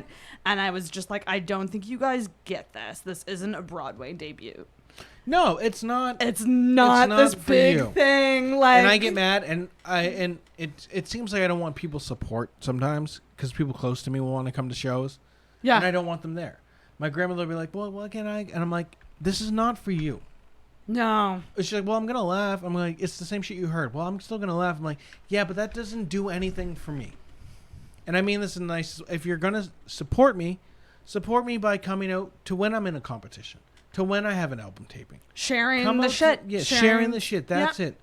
You know, this show, I'm headlining, whatever. That's great. An album taping. Come out to an album taping. Absolutely. Yeah. That's where I need people. I need bodies. I need people that are going to laugh. Mm-hmm. Open mics or like just little shows here and there. I'm working on stuff. Even shows I'm headlining like that. I'm working on stuff. You know, you want to see a club weekend, one of the 3 nights? Great. Go ahead. Mm-hmm. But I'm trying to make people that don't love me like me. Yeah. You're not trying to impress people that already love you. Yes, and I don't mean to take take it for granted. I appreciate that you like me and support me and love me. That's great. Yeah. But it's not going to help me get better here. Yep. And at the end of the day, a 70-year-old woman's not my demographic. You know? God love her. You know, it's great you support me in day one. You know, I don't want to know you're listening to my podcast. This is where I'm trying to be open and be me. And like, this is where I can't think about that kind of stuff. This is where I'm trying to project myself and see if people that don't have any investment in me actually give a shit about what I'm saying, or at least find what I'm saying entertaining. Yep. And you're not going to get that growth if you're just surrounded by people that are going to lick your nuts and asshole and tell you like, yeah, you're the shit. Yep. That's great when you need it. When you're down, you need those people. Yeah. But when you're trying to do it and nothing has happened yet where you need that kind of support, it does nothing but put you up in a position and fill your head with hot air. And you're going to do more damage to yourself than good because you're not going to grow. It's going to stunt your growth. Thank you. Yep. That's one. Yeah, absolutely. Shit's got to suck. You got to be a bad comic before you can be a good comic. Yes. I don't care how fucking funny you are. You got to bomb. So, okay. This is the Hurt Locker. I talked with this with on this episode. Or, sorry, Thomas Kennedy. Tom Kennedy. See, this is why you can't just switch up names after so long. It's interesting because your episode comes out, so it'll be Tom, then you, and then Joel Franklin, who's a newbie. So you're sandwiched between two like newer people. Yeah. Which is going to be interesting. But have I met Joel? I don't know. He's at the Grind. I think he works at the Grind. Oh, okay. Yes. Yeah. I know. Yeah. He works there. I feel like he and I started around the same time. Nice guy. Yeah. Joel's a nice guy. We're like in the same class in a weird way. Yeah. But we were talking about what defines a bomb. And we were getting down to even just the idea of a pass. This is how, tell me if you agree with this. Yeah. This is how I define a bomb. Because I think for sure a bomb would be nothing hits. There's just utter silence the whole time. Yes, 100%. That's a bomb. Yeah. But I also take a bomb to be like a pass-fail, 50%. Mm-hmm. So if 60% of your jokes worked, that wasn't a bomb. Yeah. But if only 40 worked, that probably was. And by worked, I mean someone made a sound. There was laughter. Yeah. But like everyone defines a bomb a different way. How would you define it? I think there's two. There's two types? There's a bomb to yourself and there's a bomb that's less subjective. Ooh, a bomb to yourself. There are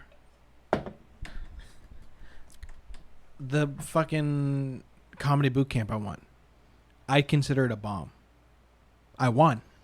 But I literally got off stage and started cursing the motherfucker. And Vaughn had to calm me down and be like, what's wrong? And I'm like, flub that goddamn joke. I said this line before I said that. And I was like, I lost this goddamn thing. And he's like, you didn't. Jesus Christ. Settle down. You killed. And, you know. When was this? This would have been 2016, 2017. Okay. And not long ago. Not long ago. And I was like, I fucked that up big time. Oh, God. You know, and I would consider that a bomb to myself. I consider any bomb where even if it got laughs, if it's not the laughs I wanted, it's a personal bomb to me. If it wasn't the intensity of the laughs. It wasn't the intensity of a laugh I wanted. Or if I think I was in a room where I go, it shouldn't have been that. It should have been more. Even though it was good, that's a personal bomb. Those are much more, self. Those are personal. People don't always see those. Yes. A more, any other bomb is, I wouldn't even say timid laughter where you can tell people are kind of laughing because they're like, we should be laughing. Like forced laughter is, I consider a bomb, even like, which is sometimes worse than silence. I've heard. Can you tell? Yeah, you can get a feel for it. You can tell when a joke sucks, and you can tell, or when the comic's off. So, can you tell an encouraging laugh versus a real laugh? Like an encouraging laugh meaning like they're laughing to make you feel good. Yeah. You can tell that? Yeah, you can tell that it's not forced. You can 100% tell, like, okay, that person's laughing, and they're not like, ha ha ha. Okay. Like, you can tell the difference between, like, a timid laugh and, like, a real laugh. Right. Yeah, I like the real laughs. Yeah, even, like, a real laugh. Even, like, a laugh where someone's laughing, and they're laughing like, oh, I shouldn't be laughing at it like that. That's still, like, a real laugh where their conscience is trying to, like, kick in. It's still not a forced laugh. It's a forced, I shouldn't be laughing, but I'm still laughing. Right.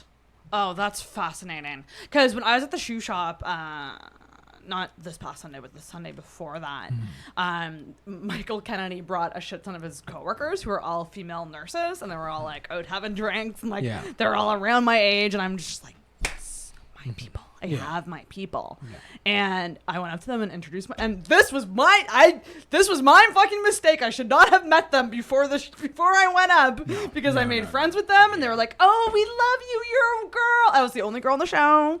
So I went up there going, "I'm going to get these. These women are going to love me." And it did okay. Yeah. But it didn't get what I wanted. Yeah. Because my expectations went way up. Yeah, I can relate to these people. Yeah. You shouldn't have met them before. Big mistake. Don't talk to anyone. I'm not doing that. And in fact, you want to know what? The less I see the crowd, the better. Yeah. Beforehand. And vice versa. The less they see you, the better. Because it does get times people go, "Oh, he's on the show. Oh, I saw him. He doesn't look that funny." Oh, for fuck's sake. They don't look that funny. They don't. They're like judging you beforehand. They're judging you beforehand. Yeah. Because I can guarantee before a set, I'm not walking around like, oh, I got jokes. Like, I'm looking around like, don't talk to me. And that's a whole other layer of it that I didn't realize was so important, which is just like how you actually look, how you dress, how you present yourself, especially as a chick. Because I'm like, I don't want to go up there in like a sweater and talk about what I'm talking about. Like, it's not going to make sense. Yeah. But also it could be funny because maybe they're not expecting, but then that's also not me. No, so you gotta be I can't, do you know what I mean? Like I have to dress like me, but it is this weird thing where, I don't know, it's stuff you have to think about. Yeah, you got to dress for yourself. I try to dress as comfortable as I can. Shows I dress up a little more. Which is fun because then I can be a little dirtier. Because if you look clean cut, that's interesting to me. As filthy. I might play with that a bit. So I like to wear a suit jacket. I like to wear a sweater. Or like but then I can tell a mushroom story, or I can tell my Valentine's Day story, and people go, "Well, it doesn't look like it's some kind of deviant." What's going on here? Yeah, they're not. I wasn't expecting that. Yeah. Which, sometimes it can work when you look a certain way, and people are like, "Yeah, that totally fits this guy's character." Yeah. But you can also be a little filthier in the more clean stuff because people go, well, we trust him. He's not a piece of shit. Look how he's dressed. Right. Open mics now, I dress very more chill and relaxed. Yeah. Unless I'm, wearing something new, then I try to break it in. Right. Because the contrast thing is a very interesting, because like Michaela, Durham's girlfriend, you wouldn't expect her to say the things that she's saying up there. Yeah. And I think that adds to it. Whereas, like, with me, I'm like, oh, no, what you see is what you get. There's nothing wrong with that. But that's the thing I have to I have to stop thinking about. I have to stop giving a fuck. I give too many fucks. Yeah. I truly just got to have fun with it and not care. Yeah. But it's really hard. But that switch will go off when it's ready. You can't, like I said, you can't force it. You got to, that's a switch that, there's a comedy one. There's one in life. I just had the one go off in life where I was like, oh, I don't care if you don't. I can't.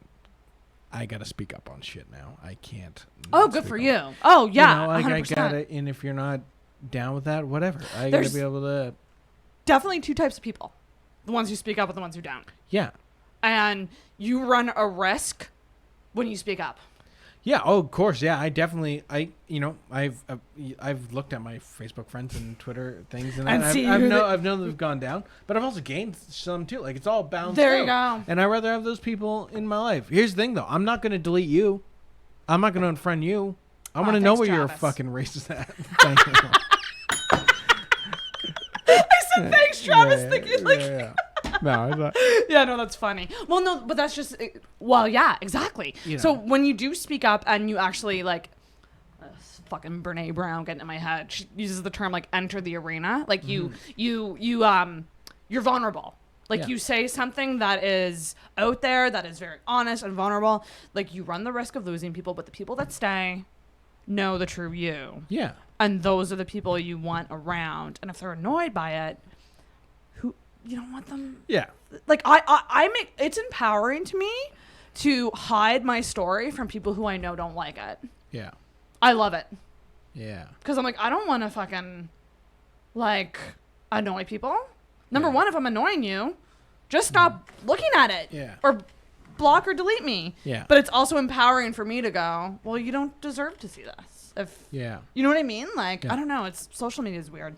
Yeah, especially now. It's a weird time for it. You know, I've gotten into it with people, but But feels good, eh? It feels good, and as long as you feel good about it. And you know, I feel like I'm saying what I believe and what I think is right, and I'm gonna defend my points, and I shouldn't have to argue that my life fucking matters, but here we are.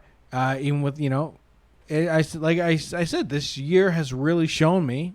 Like, my 10-year anniversary, my 10-year high school reunion would have came up this year, and it's really shown me like who I would have been excited to see, right, and who I wouldn't have fucking even nodded my head at while taking a piss.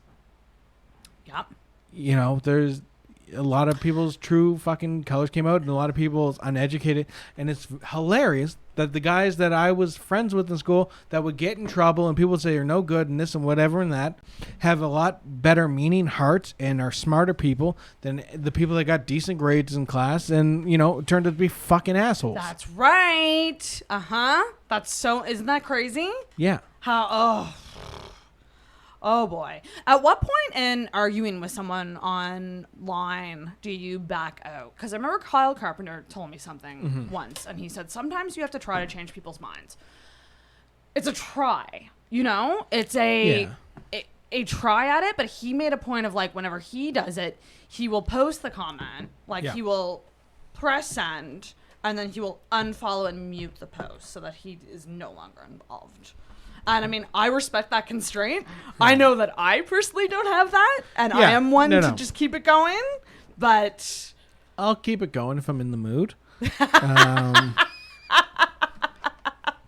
But I want to hear what this person says, so I can, take away their what they think are facts, and show them that those are their opinions and not the actual facts. And you're shooting off the greatest hits of whatever the argument is, and here's the real numbers and how you look at it, and you go, okay, well, boom, boom, boom. Well, black people commit 50% of crime, even though they're 50% of the population. Well, they're stopped more this time. So once you add the numbers of them being stopped and the fact that we're more likely to be caught for crimes than white people are, that adds a big factor into. So we're 50% of crimes that have been caught. Who are the motherfuckers that got away? White people. Who are the people that didn't get prosecuted? White people. So once you add that, so our numbers get bumped up because we get thrown through the system more. And then you go, well, why are these people committing crimes? Well, they're in the location that they're in. Well, black on black crime. Well, it's not black on black crime. Black on black crime does not exist. Black on black crime is just crime. That's right. People kill who they know and who's in their community. Black people are usually in a black community. White people are usually in a white community. Bam. So white people kill white people. Mexicans kill Mexicans. Asians kill Asians. You kill who you know. So half the time that motherfucker looks like you. Right. There's not it's fucking logic. Yeah, it's not just black people going out killing other black people. Basic fucking logic. Yeah, and why is it happening? Yeah. And then boom, systemic racism and all this shit. And we're in this shitty area of why people live in the hood. And then I love that it's always like, hey, America, America first, Canada first. Until it becomes a community that's not all white, then it's like, hey, fix your own shit. And then we'll, Yeah. Well, our shit is your shit because we're here in this country and it's happening. That's right. You know, so you get into these deep rabbit holes of people, and a lot of times people, and then they're well, rioting's still wrong. No one said it wasn't. But why do you get to that fucking point? Yeah. That people are rioting. Yeah, exactly. Why are people this fucking fed up? Well, it's not going to help. It's not making race relations any better. No, it's not making race relations better? Racist and racism. That's what's hurting race relations. Not these people going, hey, fucking listen to us. You wanted to hang us for putting a knee on a goddamn field during the national anthem, and that was wrong. There's a time and a place. Well, now we're walking in the streets and you're saying, well, don't do that either. Now people... You care more about a fucking Wendy's than a motherfucker getting shot. Yeah. Seriously. Oh my God. I hate people. I hate white people. Listen, all people stink. There's fucking, the Candace Owens of the world and that. And of course, that's what racists love to post. They love to post when a black person agrees with them. And then they love to use the excuse, well, any black person that doesn't think like the other ones, is an Uncle Tom and this and whatever. Yeah, they are. They're fucking Samuel L. Jackson and Django. They want, they're privileged in their own right, and they want to be on the team they think's winning. Mm-hmm. That's it. They don't have any facts. They're just a black person that's agreeing, going with the flow, and you're going, oh, you're one of the good ones. Mm-hmm. You know how many times I had to hear that growing up, that I was one of the good ones? Jesus Christ. People go, I'm not racist, Travis. Listen, I just don't like gangster black people. I don't like it. You're not like that. You're one of the, you don't talk black. Like, as a kid. Yeah. As a kid, I was like, oh, okay, maybe, and I'd start believing my own shit. That, I'm one of the good.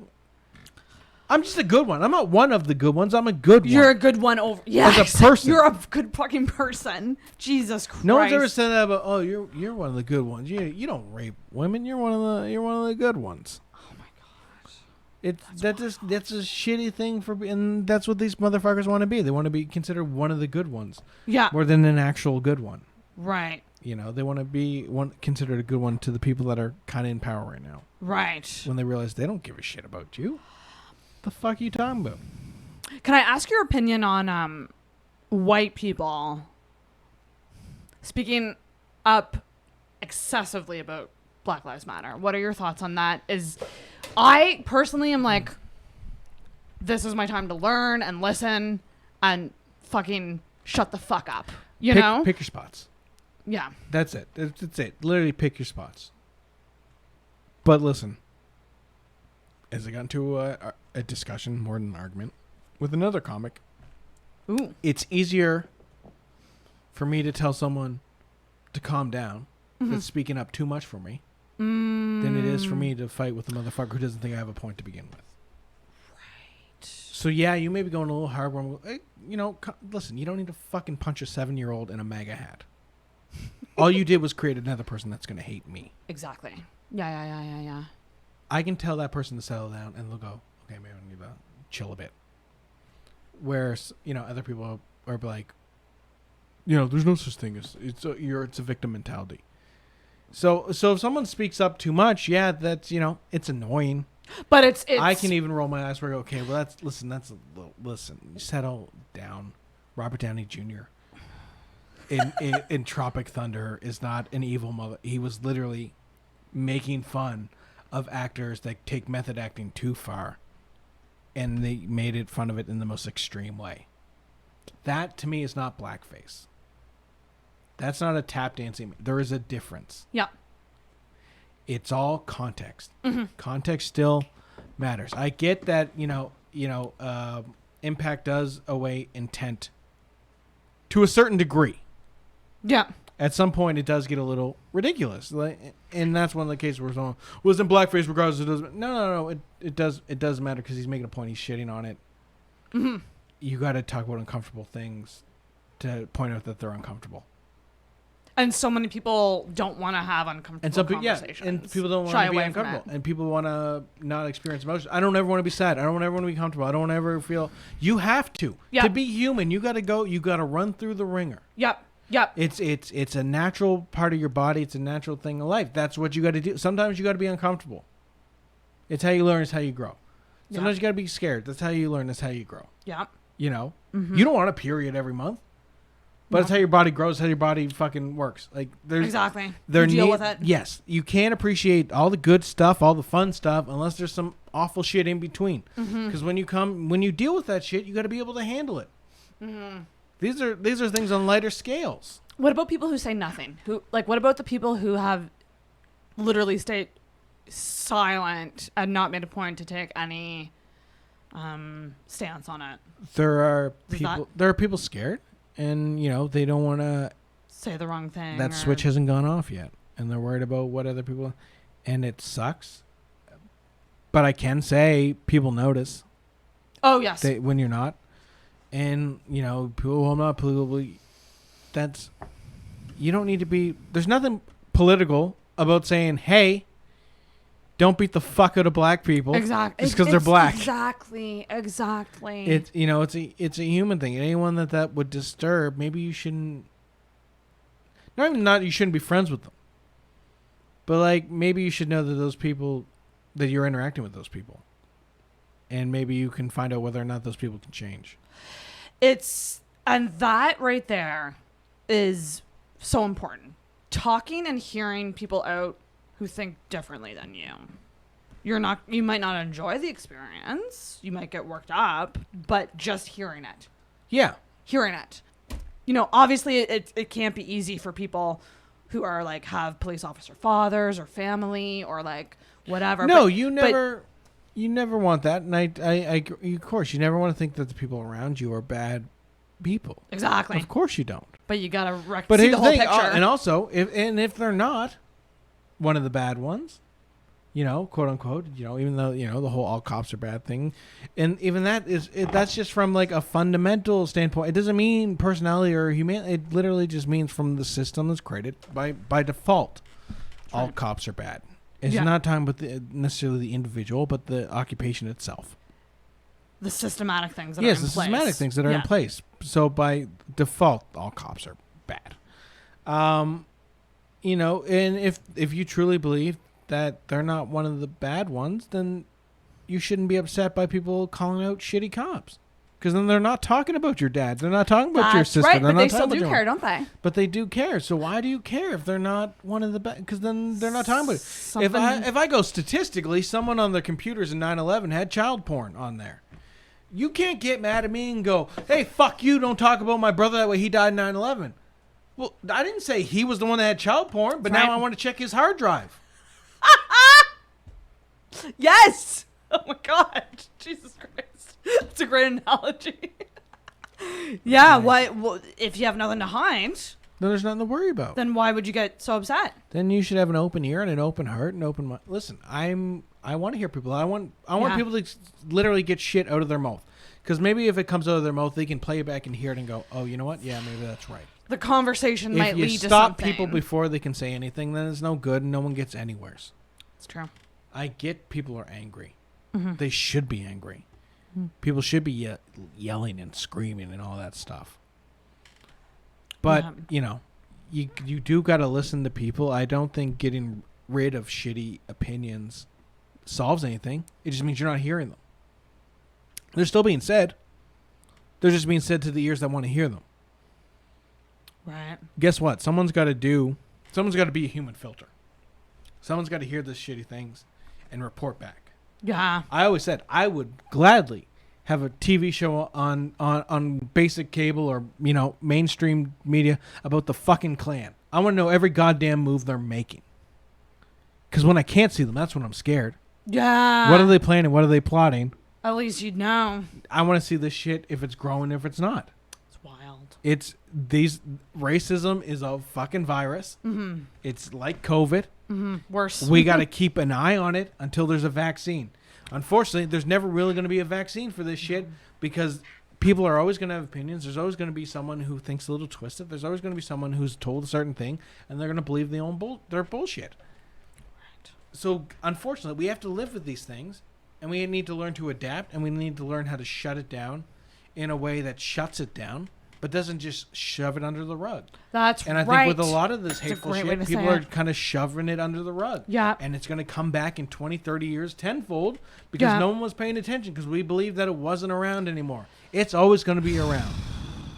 Unfortunately. There's too much history there. Unless we get wiped off and start over again, there is nothing ever stopping it from being totally gone. No. It can't be eradicated. It can only be contained. It's literally and fucking controlled, herpes. sort of. It's like herpes. Yeah, it truly is. It's AIDS. It's no longer a death sentence, but there ain't no getting rid of it. No, God, no. We just got to learn how to live with it and how to deal with it. And by live with it, I don't mean tolerate it. No. I mean, when there's a flare-up, fucking shut it down. Yeah. But to think we're ever going to get rid of it is not in my lifetime. 100% not in my lifetime. Probably not. Yeah. This is I mean, we can hope for it. This is not a black president thing where it's like, I'm going to be 80 and be like, well, it's proved wrong. No, motherfuckers are going to hate you for stupid reasons because dumb people are always going to exist. Mm-hmm. You can't help that. Mm. Do you go out of your way to block people? No. Me neither. Unless it gets crazy. Unless it gets personal attacky. Yeah. I don't block. And even then, try. I don't care. Whatever you say to me, I don't give a shit. You mean nothing to me in my life.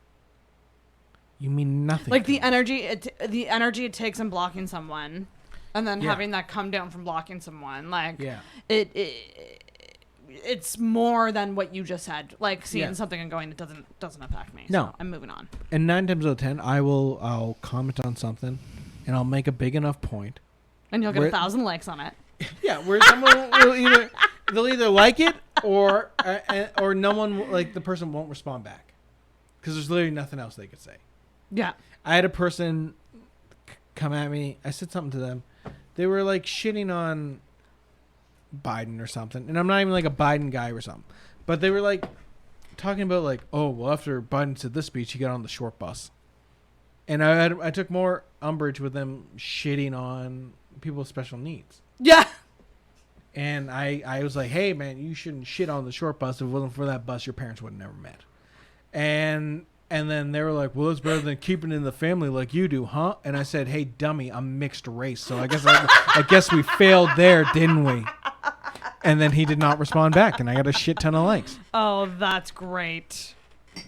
Yeah. So it's not in my blood to be passive. I think that it's not in some people's blood. No, and I am not until that switch goes off. Vaughn certainly wasn't passive. But he'd just feel really bad about it later. Yes, I shouldn't have said. Yeah, I shouldn't have said that. What a teddy bear. Yeah, what am I doing? Yeah. Yeah, it's just interesting to me. Because, some people are very content to just sit back. Yeah. Do nothing. Yeah. And it's always interesting to me, the people who do choose to, speak up, engage, keep the conversation going. Yeah. With the intent that people will learn. Yeah. Because that's what it is at the end of the day. Yeah, 100%. And if it's not so much, the person you're arguing with, it's the person that's going to end up reading that comment and be like, that's right. And the person, oh, shit, they shot that back. Oh, they shot that back. Boom, boom, boom. Oh, balls in their okay, point to that. You're not saying it just for that person. Yeah. You're saying it for all their followers and all your followers who might see it. Yeah. Yeah. It's not for you. You're either going to listen to me or you're not. Yeah. And chances are you're not. You're just ready to see that I've responded so you can respond back. You're not even going to read what I said. Right. You're going to skim through it. You're not going to take the time to read every word I said. Right. And then you're going to give your own bullshit opinion. I'll read through what you said and I'll respond to that specific thing. Mm-hmm. The amount of times I get into an argument with people and I'll hit them with numbers and then boom, boom was like, well, burn down your own community, blah, blah, blah, blah. And it's like, did I mention anything and I just said about that? That's your only point. Again, you're just spouting off what you've heard. Right. This boom, boom, boom, boom. Well, Chicago, Black Lives Matter only matters when, people that aren't black are killing them. It's a totally different issue. Yeah, seriously though. That black guy didn't kill that black guy because he was black. Yeah. Yeah. Yeah. Yeah. It may have been some stupid reason. Okay, great. He stepped on his Jordans. Yeah, that's a shitty fucking reason. But it wasn't because he was born a different color than you. That's right. There's bigger issues here. And the whole that poor fucking kid that got killed. Oh my God. And then everyone took it as an excuse to shit on Black Lives Matter and that. And that's what's hilarious. People people only care about these murders and this kid getting murdered and that when they can use it as an argument against someone. You give less of a fuck than Black Lives Matter kills than black people killing black people. You only care about black people killing black people when you can use it as an argument against Black Lives Matter. Your thing. Fuck. How many marches have you done for a white guy killing his wife? Yeah. Really, though. How many marches for school shootings have you done? Yeah. Dear God, Travis. I gotta pee and then we'll continue this. Are you okay doing a long one? Oh, yeah. Oh, fuck yeah. I want to beat Michael Kennedy's record. Oh, wait. Well, I mean... 3.5 hours, though. That's madness. Question. Okay, here's a question. Yeah. So, collaborative joke writing. So, getting together with other comedians to write or, like, go over jokes. Yeah. What are your thoughts on that, generally speaking? Yeah, a lot of people like joke jams. Oh, joke jams. Yeah, that's what we called them in school. Oh, I like that. It's not my thing, which I think is more of an ego thing where I like coming up with all my stuff and like having it be mine. But there's nothing wrong. Like I gave tags to Vaughn. I will, I've gone up to Chris and be like, hey man, why don't you say? I don't mind advice and like, oh man, here's a tag. I don't mind giving people, but like. I've never been one to get together with people and like, help me with this joke. Like, I need to see it tried on stage.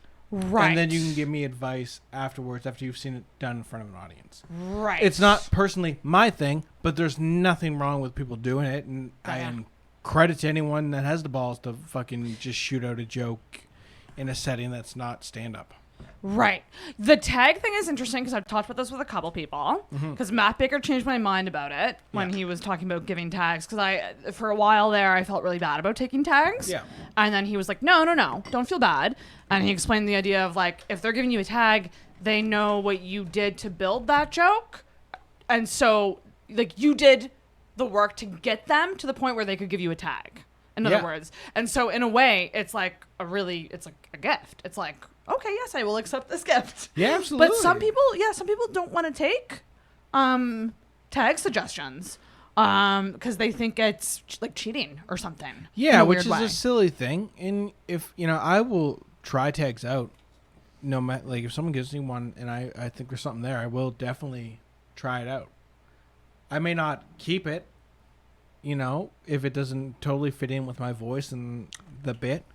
You can try it. Yeah, you but can promise that you try it and see and a lot of times, I will try to give a tag that I'm like, okay, this fits this person's voice. This may be able to try here, whatever. Yeah. And I always don't go, hey man, say this. I go, hey, would you mind if, hey buddy, I was thinking, what if you added this to it, or say it this way. Maybe that'll work. Word economy is another thing. So suggestions about just saying things differently, or like Albert Coombs wrote me a message just being like, this is just a slight thing you can add, and it was very slight. It was a couple words that you can add that might make it might make the laugh bigger. And I was like, okay, I'm gonna try that. And like that I didn't mind because it wasn't changing the tag; it was enhancing the tag. Yeah, which is interesting. But it is a weird feeling to be like I'm doing what somebody else gave me and I feel bad about it. But but now that I've talked to people and like they've explained that like it's not a bad thing. Like people, you wouldn't suggest a tag to someone you didn't want to give away. No. Of course. Yeah. No, it's just it's someone you want to see do even better than they're already doing. Yeah. It's like a slight thing that you can do to help. Yeah. Kind of thing. Yeah. Which is interesting. And I take it as a compliment because it means someone was watching your set and like actually paying attention to it. That's the thing. And they care enough to have thought about it. And why don't you do So although I never got together for groups and that, but like, me and Vaughn in the car be like, oh man, that joke you do, what if you said this or whatever, boom, boom. Yes. Oh, you can. You've had informal writers groups. Yeah. Mini writers groups. Which is more natural to me and what I prefer than having to go in with a notepad being like, oh, I'm working on this and this, and it's like, maybe I'll never say this shit on stage. You got to get me 5 minutes before an open mic, and then maybe we can joke jam real quick and be like, I'm going to do this and this. But even then, that may not be the shit I'm going to do up there. Right. So, but I think starting out, that's a great thing. Yeah. It's a great thing to help tighten up your 5 minutes. Yeah, I've been doing it with Alva and Adrian, actually, quite regularly, and it's also interesting because I do feel like it stretches your muscle a bit because you're helping people with their jokes. Yeah. Which I think gets you more familiar with jokes in general. Yeah. And will only help your joke writing going forward in a weird way. Yeah, no, it's not even a weird way. You just learn the formula, or at least a basic formula of like boom, boom, boom, boom, boom, boom, boom, boom, boom, boom, boom, boom. You learn the beats of a joke, or at least how you would tell a joke, and it helps you learn your voice, helps you learn other comics' voices, and you can. Yeah, I will say it's like learning the notes. Like I said, it's learning the notes. Navigating telling someone that you don't like their tag is kind of awkward. Yeah, definitely, yeah. And there's certainly a way to go about it and be like, okay, yeah, I see that, but here's why I don't think that would work because, Yeah. So I'll explain them and then go, oh, well, this sucks. Well, it's like, well, it doesn't suck. It just doesn't make sense to what I'm saying. In this realm, yeah. Because what I've seen you do a couple times with people is like giving post-set feedback, and it's very interesting because I saw it happen with Emma. Emma did a set, and you walked up to her after. And I think that you have a really good talent of connecting things, like showing people where things can connect. Yeah. That they might not have noticed. Yeah, I like, callbacks and, making everything kind of flow together. That way you have a bigger set than that. And, that day where I went up to Emma she messaged me about a question about jokes. And I said, try out the joke, film your set, and I'll watch it back and I'll let you know what I think because that'll help me be able to help you more. Ooh. But then I had nothing going on. I was like, I'll just go to the show. So I went to the show and then watched it and I came out. Nice. Yeah, so it wasn't 100% like unsolicited, which, I think there's nothing I hate worse than unsolicited advice. Always go up to someone and be like, hey, can I say something? Or, hey, can I offer you this? Or may I ask someone first? It's always important. Or like, hey, I think I got a great thing that'll work. Do you think I could, Are you interested in And 99% of the time they go, oh, yeah, man, sure, yeah, sure. Yeah. Then other than like, hey, say this instead. Or, hey, you should do this. There's nothing I'm going to do less now than that. I'll have the joke bomb for 10 fucking years every time I see you in the audience. Just to let you know I'm not going to do that now. Oh. Don't tell me what to do. Yep. Ask me if you can give me this advice. And then I'm more than likely I'm going to be very receptive and go, hey. That's really interesting. Yeah, that's a good point to make. That you're asking permission. Yeah, because you're not saying, because when you go, hey, can I say this? It's hey, we're equals, we're all in this together. When you go, hey, say this, it's going, I'm fucking funnier than you. And whether or not that's true, it's so much more abrasive and it's so much more aggressive. And we're already all mentally fucking ill and self-conscious. It's like the reason I do this is because people my whole life have been going, do this, do that. Mm-hmm. Come at me a little better, the way you would want me to come at you. Yes, golden rule. And then we'll get along fine, and I'll probably try your tag. Has there been anyone that has given you do you get Oh, here's a question for Travis fucking Lindsay.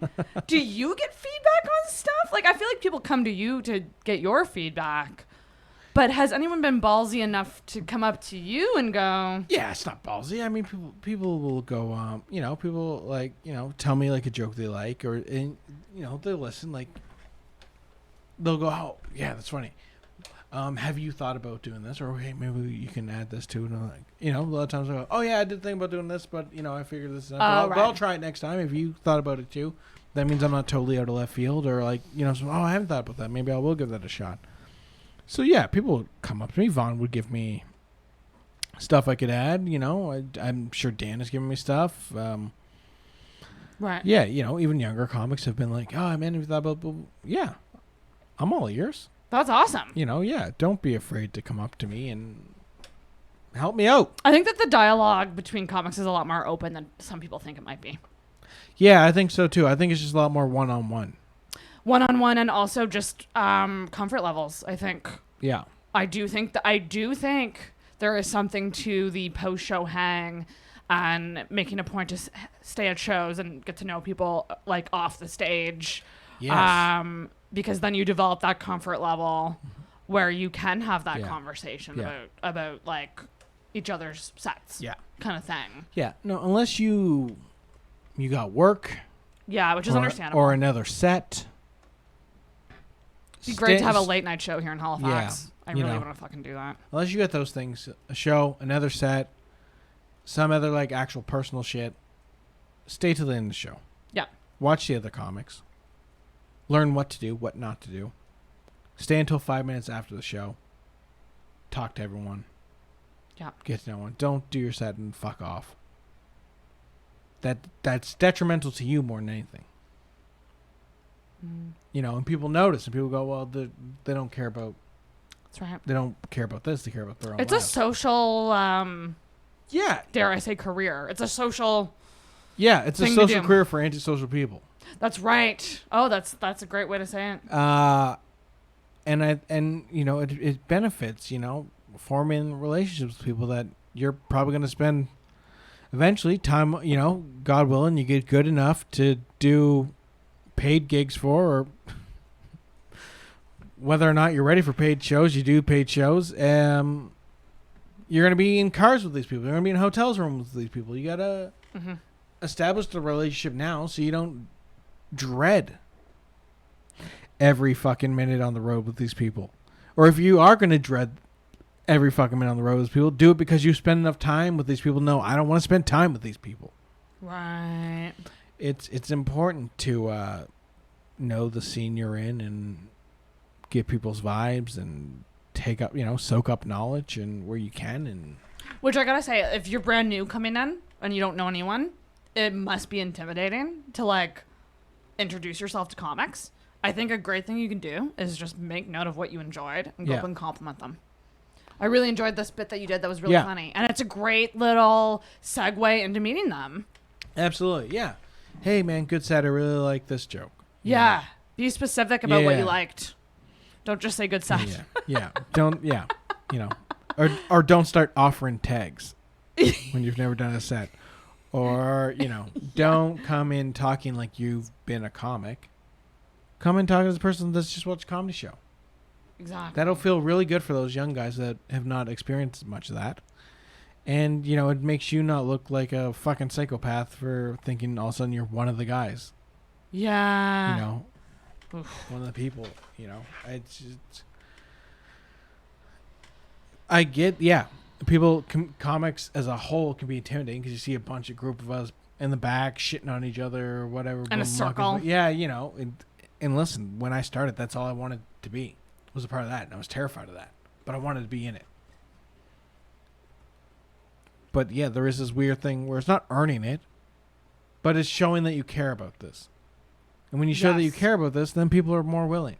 It is so strange where you see people, and we're 2.5 hours in, so I'm going to say this because I feel like if you're listening, but like Ladies' Night, for example, very great array of talented women, but so many of them, like, they don't do other shows, they don't stick around after, they just do their thing and leave. And I'm like, this experience that we all shared on stage was so special. Like, why would you cut it off there? Yeah. And just leave? Yeah. You know? Like, there's so much magic that can happen when you actually make friends. Like me meeting Alva and Adrian, like, has helped me so much because, you know, like, they see where I'm coming from with what I'm trying to write. And it's refreshing. And it's like, you guys could have this too, but you gotta stick around. Or you gotta like come to other shows. And I mean, that said, I mean, I don't know how serious a lot of people are about comedy. I feel like some people just kind of do it when they feel like it. Yeah, 100%. And that's fine. And that's fine. Yeah. But, you know, you don't take offense when people don't want to get that close to you. Mm-hmm. The amount of 3 months friendships I've had has been quite a lot. And people after a while, come and gone. Come and go. And after a while, you get sick of that. You kind of get burned because you're like, oh, here's someone that's going to go on this journey with me. And it's like, oh, they don't care about it. You know, the moment it gets a little tough, they stop. And you're like, okay, well, I just invested my personal self into you. And you're gone and have fucked off now. And then I see you, you know, 6-7 months later and you're like, you still doing that comedy? Like, right. If I got to know you're here for it. Yeah. Or else I'm not going to involve myself with you in this world. And I also think, like, do you think sometimes when you take breaks, it's required and needed? 100% for people. But you need a, but I think if you love it, you'll still go to shows. You'll go to shows. You'll watch, be involved. You'll be paying attention. You stick around, like you in know. your own Very way. rarely does someone cut off everything at 100%, then come back and do it. You know, if you love it, there's no 100% fully getting away from it. You know. And I'm here for the people that are here for it, you know. If you want to be a hobbyist or whatever, that's cool. That's great. Yeah. But I'm not going to invest myself as much into you as I am people that want to do this and are striving to move up the ladder and evolving and changing and not doing the same shit. That's great. I'll say hi to you and we'll talk and be Yeah. friendly. I'm not going to think you're some shitty person. Because there is still a bond between all comics, I feel like. 100%. Even if you don't like someone personally, like there is this weird It's like Big Brother. bubble bond. It's 100, It is, yeah. You know, no one knows what we went through except the people in this experience. Yeah. No matter what. That's wild. No matter how we get along, no matter how many times we fought, no one knows what we've been through except us. And yeah, I think it's very much like that. What about I've seen a lot of talk online and I've talked to a lot of people about this, the whole calling yourself a comic, First of all, is there a difference between comic and comedian? I've been scared to ask this question and I don't really know the answer. I can't remember what the exact definition is. I think is comic more general? Not just to stand up? A comedian, I think this was the quote. Comedian says funny things. A comic says things funny. And I think that's how it goes. It could be that way around, but I'm 90% sure it's that way. Comedian says funny things. A comic says things funny. And I personally prefer comic. I don't know why. I just think it's someone that takes... To me, a comic is stand-up. Interesting. A comedian can be a guy that does improv. A comedian can be... You know, a guy in movies. A comedian can be... Comic is more stand-up. A comic... focus. Yeah, comic is... Yeah, and I noticed, too, when I hear the pros, like pro people talk, they often say comics. We're comics. Like, I think that it's almost more of a community thing. Comics. Yeah. That's interesting. Comic is the N-word of comedians, yeah. You can only say it if you are one. It's our word. I was curious. Yes, what do you think? Everyone will have their own definition of when they can say that they are a comedian or like when they can use that title on themselves. Yeah. What I will say is it's certainly not within a half of a year, and putting amateur on it doesn't make it better. Sorry if you're listening. I love you. I think anyone who does it, I respect anyone for doing it, but yeah, you gotta know where you're at. Yeah, I think, you know, amateur or open mic comic. Okay. You know, you can get a... That can help. You can get away within... I'd even say within a year. You're an open micer. You're an open micer. You know? Yeah.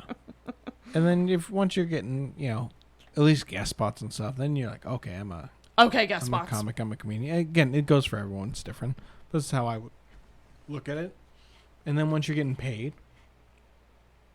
for stuff consistently, or at least on a regular basis, then you're a comic. You're a stand-up. You know, I think there's definitely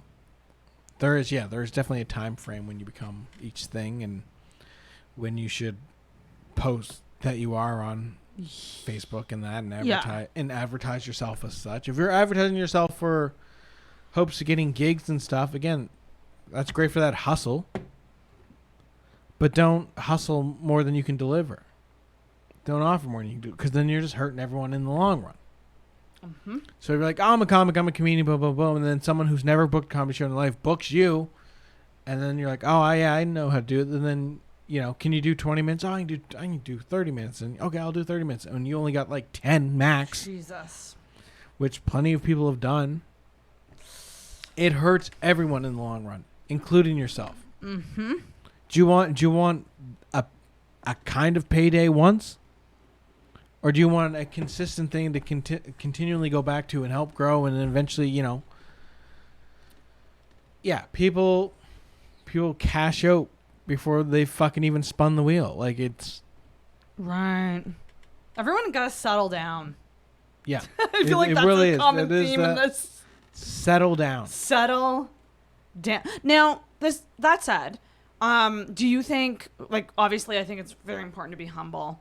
But, like, turning down, like, say an opportunity fell onto, like, a newbie's lap. What would you do? Would you take it, or would, like, if you knew, I probably shouldn't be doing that. I would take it within reason. Yeah, within reason. If someone's like, you know, if I'm 6 months in, someone's like, okay, I'll give you $300 to blah, blah, blah. I'd be, hey, listen, that's a nice offer. I'm not ready for that. Boom, boom. Maybe I'll do this for this. This is what I think. Again, know your worth. Don't undersell yourself. But you got to know your worth. And don't burn the bridge down just because you want that extra money. Mm-hmm. If you're offered like, hey, we want you for the fest, or hey, we want you for Laugh Out Loud. Yeah, take it. That's an established thing. Whether or not you fuck it up, it can only reflect on you. Mm. If an established thing comes your way and it's offered, take it. Mm-hmm. Of course, take it. Mm-hmm. You know, sink or swim. Put in the work. Do the best you can. Yeah. And hopefully, when it's all said and done, they'll eventually have you back, and you haven't ruined your own thing. That's a victimless crime. Mm-hmm. If a bar comes to you or someone comes to you and they're thinking about promoting a show, and hey, we got this there, here's our budget. Do you want to do this? Can you headline it? And you go, yeah. And you know damn well you can't headline an open mic. Then don't fucking take it. Right. Yeah. Because all you're doing is closing off a room that eventually could actually earn you more money if you just waited a few months or a year or so. Yeah. Mm-hmm. Take the opportunities that can only affect you. Ooh, I like that. Is an important thing. I really like that. Because then it can be tough when you're new and like the ego part of it all. It feels good to know that people like what you're doing. Yeah. But I feel like, especially when you're really new, like I'm talking real fucking new, there's so much more work that needs to be done that you might not even know about yet. 100%. And even after a few years, there's so much work to be done that you don't know about yet. Yeah. And like the fact that, like, the thing is, the biggest thing is consistency. You need to be consistent. You need to have consistently good sets. You can't just have good set, bomb, good set, bomb, good set, bomb, good set, bomb, great set, boom. And they go, oh, well, I'm ready. I've had 6 good sets in the 90 good sets I've done. Yeah. That doesn't mean you're ready for shit. Right. So do you think, in your mind, let's say someone's consistently pretty good. Mm-hmm. Is that better than someone who's usually bad but then had a really good 2 sets? 100%. Right. So it's better to be consistent than unpredictable. Yes. Because, oh my gosh, I've heard so many times the people talking about someone and they go, well, in all fairness. And whenever it starts with that. Yeah. Great, they got lucky. They'll go, well, in all fairness, he did really well this night. Yeah. And it's like, cool. Yeah. Awesome. But, like, it has to be, you're right, like, it has to be more, the curve can't be like this. No, it's got to be needs to be. Yeah. Any asshole can win at a slot machine. Yeah. I want the motherfucker who can win at poker.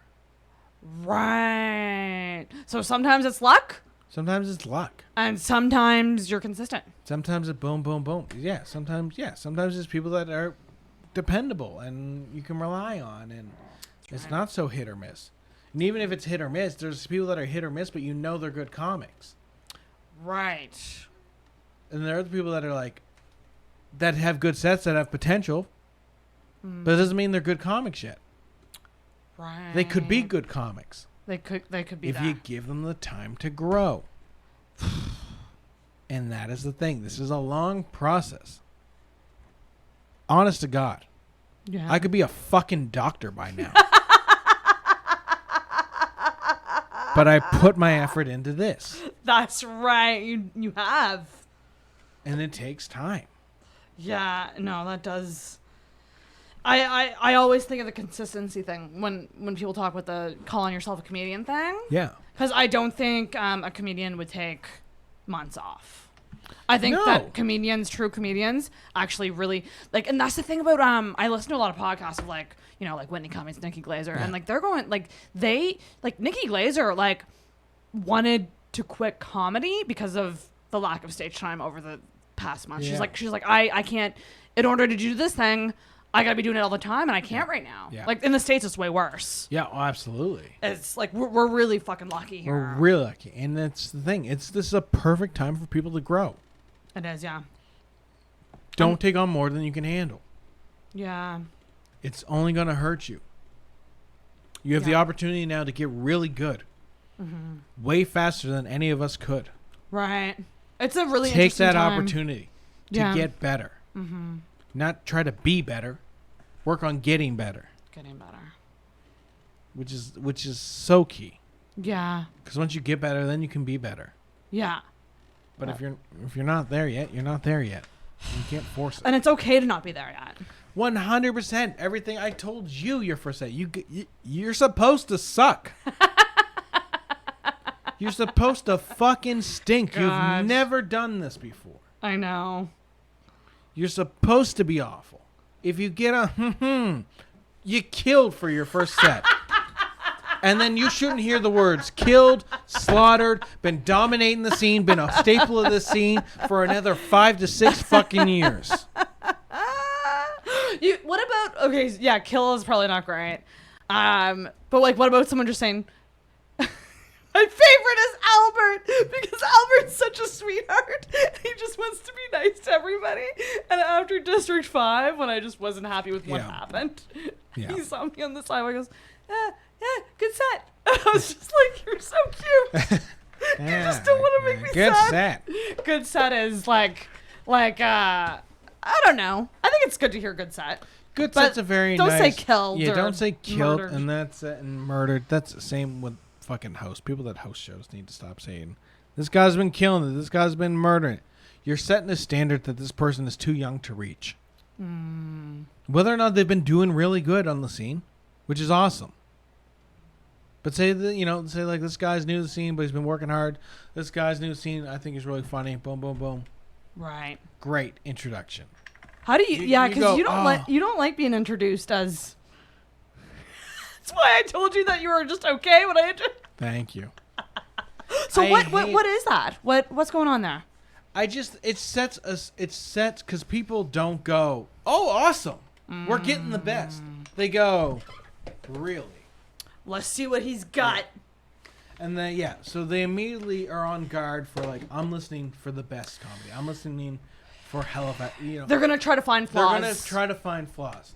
People love watching you fail. People love. They think they're going there to laugh. They're going there to watch a fucking NASCAR race. They want to see the crash. They want to see the burn. There's nothing people love more than going, that guy wasn't that funny. I'm funnier than him. Yeah. They love that shit. So there's nothing worse than going, this guy's the funniest dude in Halifax. This guy's the best guy. He's my favorite guy. Yeah. But what if they said... You want to list off credits? Those are undeniable. Or he's been around the scene for 10 plus years. It's Travis Lindsay. Yeah, even that's kind of like whatever, because then it sounds like, well, why is he still in this? Why is he got glasses on? Yeah, why is he got? Yeah. That's true. So this guy's in the fest. This guy's. Or they could say like, this guy's one of my favorites. Like I think that's a bit better because that's saying more personally. Personally, this guy's one of my favorites. Boom, whatever. Especially if the host is good, at least then they'll trust his opinion. Mm-hmm. But if they go, oh, this guy's the best or whatever. This guy's been killing it. This guy's been murdering it lately. Shut the fuck up. I've been to the other mics. He's been doing good. Don't oversell. You're hurting that person. Yeah. Mm-hmm. You're stunting their growth. Uh-huh. Because now you have a biased audience watching them. Yeah. I'm not saying this because they're not funny. I'm saying this because they're funny and you're fucking burying them. And can it go the other way too? Like when hosts, because I remember when I was brought up my first 2 times, nothing was said about it being my, which I really liked. But sometimes they'll be like, this is this person's first time. Mm-hmm. And do you think that is good or bad? If they've not been around comedy like you, yes. Yes. Yeah. Because they need that boost. They need The encouragement. You need to try to hit that spark. Yeah. You've been around it long enough where you know a good set, you know a bad set, you can kind of get it. So them going, not saying it's your first time, and then you still having a decent set. Yeah. That should boost. And then it's good because then really good for you. When people talk to you after, they go, "That was your second time." Yeah. Like, and then that's they're good. Yeah, surprised. it's really good for you. Mm-hmm. Mm-hmm. So I think, so that's a case by case thing. If someone that's been around comedy a bunch, then maybe you don't need to say it, and I think they'll appreciate it in the long run. They'll understand it more. Because what I will say is that pressure can be.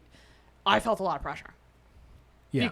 Because of just how much I've fucking talked about this fucking art form that I've never even done. For 2 years. And then, like, making friends with comics and learning about it. And then, I feel like the pressure was on, like, I feel like the pressure really got to me. And now I'm just like, well, there's a bunch of things I could do.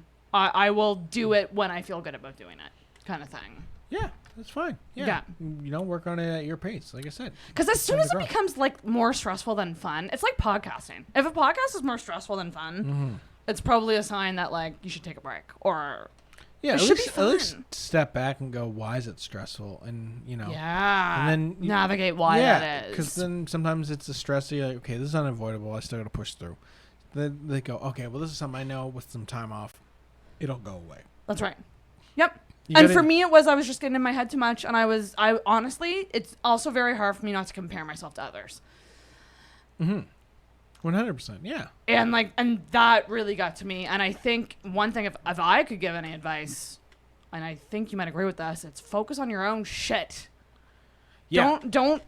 You can't compare. Focus on your own shit. Thank you. My life, I feel like my life just gives me material. And I'm thankful for that sometimes. Because I'm like, this couldn't happen to anyone else. Yeah. Getting called a horse-faced whore by 76 throwaway accounts. You can't write that shit. No. Like that, it just happens. I also appreciate the effort that someone is creating this many. I dread creating an email account, and I do one for every endeavor I do, and I'm like, this fucking, I gotta come up with a creative name, and I gotta go through the tutorial, and like, no, I don't want to follow accounts right now that are recommended for me. I don't give a shit. This is a bullshit account. Like, don't. I'm working on a bit about it being like, it's the most effort any man has put into talking to me. Yeah, that's great. That's very funny. And also I want to do something like about how you're comparing me to a horse, but horses are actually gorgeous and epic, and talk about how awesome horses are. Yeah. Horses have fucked people to death, so take that as a compliment. Horses get laid more than you. So yes, that's right. There you go. So at least you think I'm getting laid more. I love that. We're at 3 hours. Let's get to some. Let's get to. You said you want to beat Michael. Yeah. I gotta. Even if it's by 5 minutes. By 5 minutes, I don't care. It's gonna be just a record. We're Roganing. This is like gonna be another Rogan length episode. That's okay though. Yeah. Okay, so I had this idea to make a new comic bingo. Mm-hmm. And so this is disclaimer on this. This is not about anyone specific. I'm a new comic sitting here, or a new person doing comedy sitting here. Ooh. This is just based on what you've observed, in your time in the scene, and like the common things that you've seen. Mm-hmm. So I'm gonna make this bingo card, and then we'll hopefully be able to post it on Instagram for everyone to go, "Oh, you're talking about me." So my big cat's coming out now, big time. So what are some common things? Okay, immediately the free space needs to be comic compares first set to first time having sex. Okay, compares first set to sex. Can I add that? I don't know if I can pick where it goes. Yeah, it probably needs to go further down. But I think maybe once I add more, maybe I can. Yeah. If not, I'll Photoshop it in the right way. Perfect. Okay, what else is there? Which I didn't do, by the way. I didn't do that. Yes, you didn't. I let you know, and I was very proud that you didn't. What else did I want? So you got to put in like speech, like they're speaking. What else did I want to talk? What else is there to talk about? I think I've done that. Yeah. Well, of course, I did do that. I actually have one too. This might not be just new comics, but more about me. Mm-hmm. There you go. Yep. More about me. Every setup is a question. You'll get better with time. It's fine. In all fairness, not all of them were questions. There you go. Honestly, though, that was for me a comfort thing. Mm-hmm. Yeah, but course, I think I'm gonna stop doing that. Every setup is a question. Yeah, that's like new comic crowd work. Yeah, new comic. Yeah. What else is there? What happened to me today?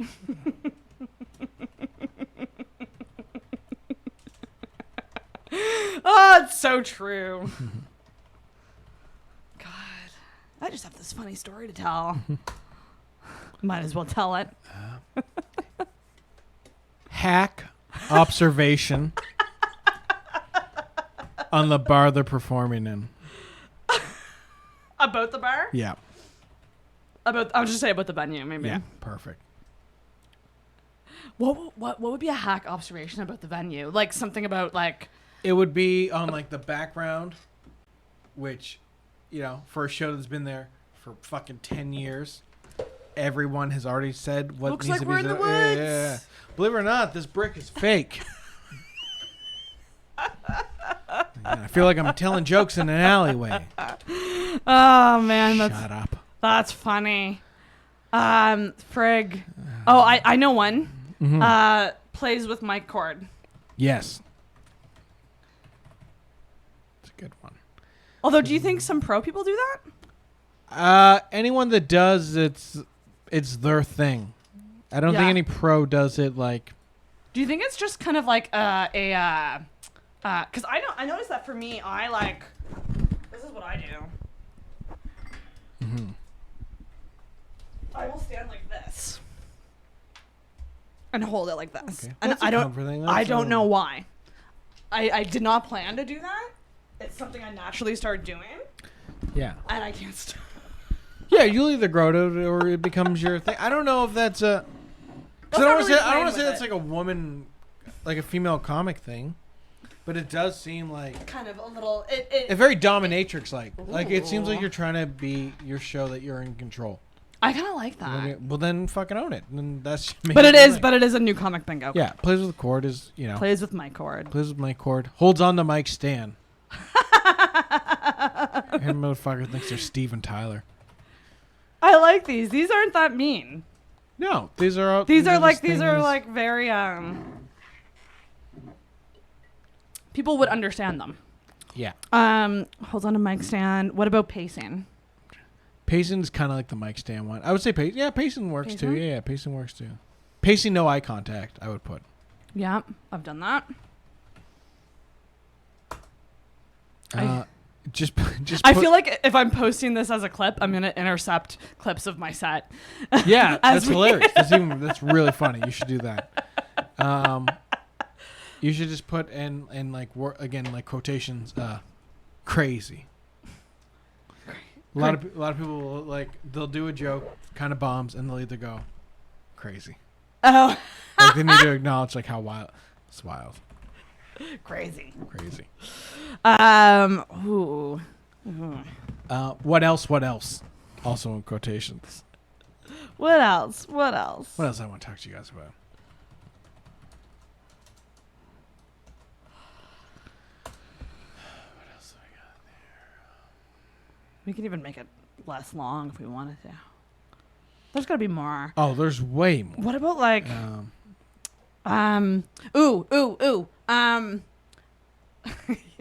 adds comedian to Tinder bio.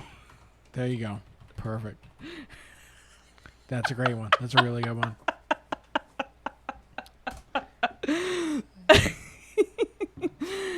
Oh gosh.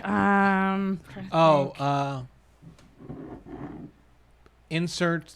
So I would put blank. So I would put like blank on crack.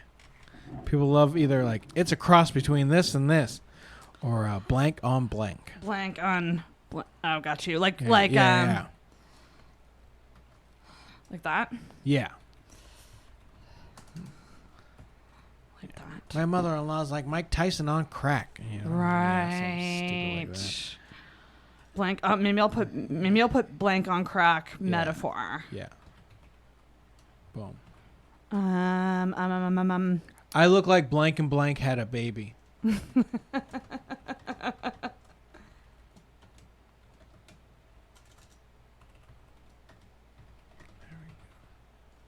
Perfect. This is wild. I love this.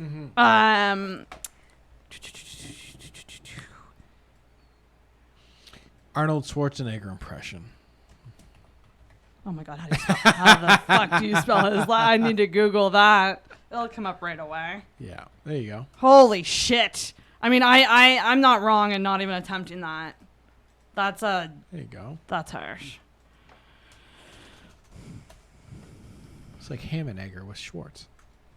I would argue that impressions are just a really ballsy move on your first. They gotta be great. Jesus Christ. Impression. There we go. Oh, frick. You should put Just Yeah. I mean. How much time do I have left? Oh my God, yeah. Okay, so on Ladies' Night, a woman got up on the stage and sat down and did a set while on mushrooms. And she actually, if we're talking about the way the crowd reacted, did really well. Yeah. But she had no idea about the light and the timing. Okay. And at one point she just goes, "What's that guy flashing numbers at me for?" Jesus Christ. And then she goes, "Oh!" And then everyone laughed. And of course it killed. Yeah. Because because they don't get it. Yeah, that was funny. Fuck. And me, I'm like timing every single joke, Yeah. and I'm like, it's 1.5. Like Yeah. I'm like overly concerned about time. Yeah, if this is not your career field, then fine. Yeah, exactly. Don't get fucked up before shows. Yeah. It's I already the best high. Yeah, It's a seriously great set. though. Yeah. You know, I can't imagine being drunk doing you want to that. have a couple drinks? Great. Fine. I've moved on in competitions blackout drunk when I first started. Whatever. That's but wild. Overall, like as a an every set thing, fucking just have a couple drinks, bring one up on stage with you. You want to feel loose, feel fun? Great. But be able to remember the good moments that you had up there. Mm-hmm. You know, I can't believe people smoke weed and shit before sets. I don't get it. If it's a nervous thing, then fine. If that's literally the only way you can get up there. But you're a good set. Yeah. I almost can't sleep at night. I know. I'm so fucking wired after a great set. I know. To not be able to fully appreciate that, it bums me out. Because sometimes there'll be really funny people and I'm like, you're so goddamn good. Yeah. Get the full payoff from it. Right? Then get fucked up afterwards. I would agree. You want to get buzzed before a show? Great, fine. I've done that. Literally, me and Vaughn got drunk before a show in Amherst by accident. We were just hanging out, shooting the shit, essentially doing a podcast we didn't record. And then we went, oh, fuck, we got a show. And then, we did the show, and literally the only fun part about it was we both had good sets, but we were just spending the whole sets watching each other being like, slur, motherfucker, slur. Oh, that's hilarious. Let's see how drunk you are up there. And we both just kind of went on autopilot, and we had good sets. Yeah, but don't make a habit of it. Don't make a habit of it. Yeah, I would agree. You know? Because really, as much as you love it, it is an altered state of mind. Yeah. And that is going to show. Because, okay, so say you did good when you were fucked up. Imagine how good you'd do if you weren't. Yeah. You know? Of course, yeah. Absolutely. And it really, truly is a high. After Ladies' Night, I was fucking wired. Oh, you're buzzing after a wired. good Hearing set. people laugh at my shit? Yeah. Jesus. I literally went, oh, I get it now. Yeah. Because like my first one was a really small room, and like, It's heroin. It was good, but like ladies' night was the first time I heard a crowd Yeah. laugh, and I just went, I totally fucking get it now. That felt really good. I understand. You feel like the fucking king. Yeah, you truly do. And Yeah. then the king gets his crown taken away real quick. Oh boy. Real quick. Unforgiving. Can we fill 1, 2, 3, 8 more 4. spots? Oh, easily. I'm trying to think of like even just attitude-y things. Would going overtime be a new comic thing? Do you think going over or going under is more common? No, overtime. I would say overtime. I would put overtime, undertime in the same thing. So like overtime / undertime. But never on time. Yeah, never on time. Leaves after set. Yeah. I would put ask for guest spot too soon. That's a great one. Too soon. Yeah.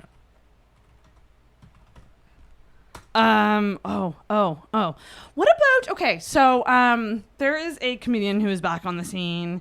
Bleep it, Sarah. Yeah. He like shot on You know he inspired Andrew Vaughan to get into comedy. Did he really?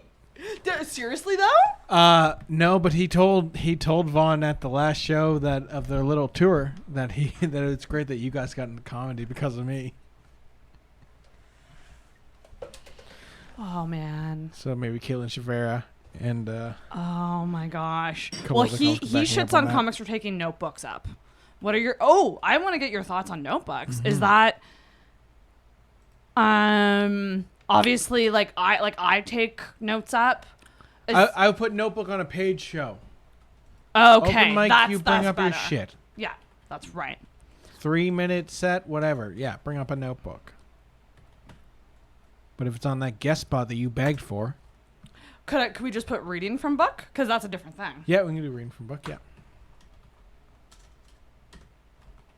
I love this. Facebook fan page. Oh my gosh. Wait, let's put a time frame on it. After a month? I would put period until you've got a credit to your name. Yeah. There we go. We only got 2 more. Because you like it took you a while to Took me a long time. I did one when I first started. I did have a 2010 Facebook fan page when I was very young.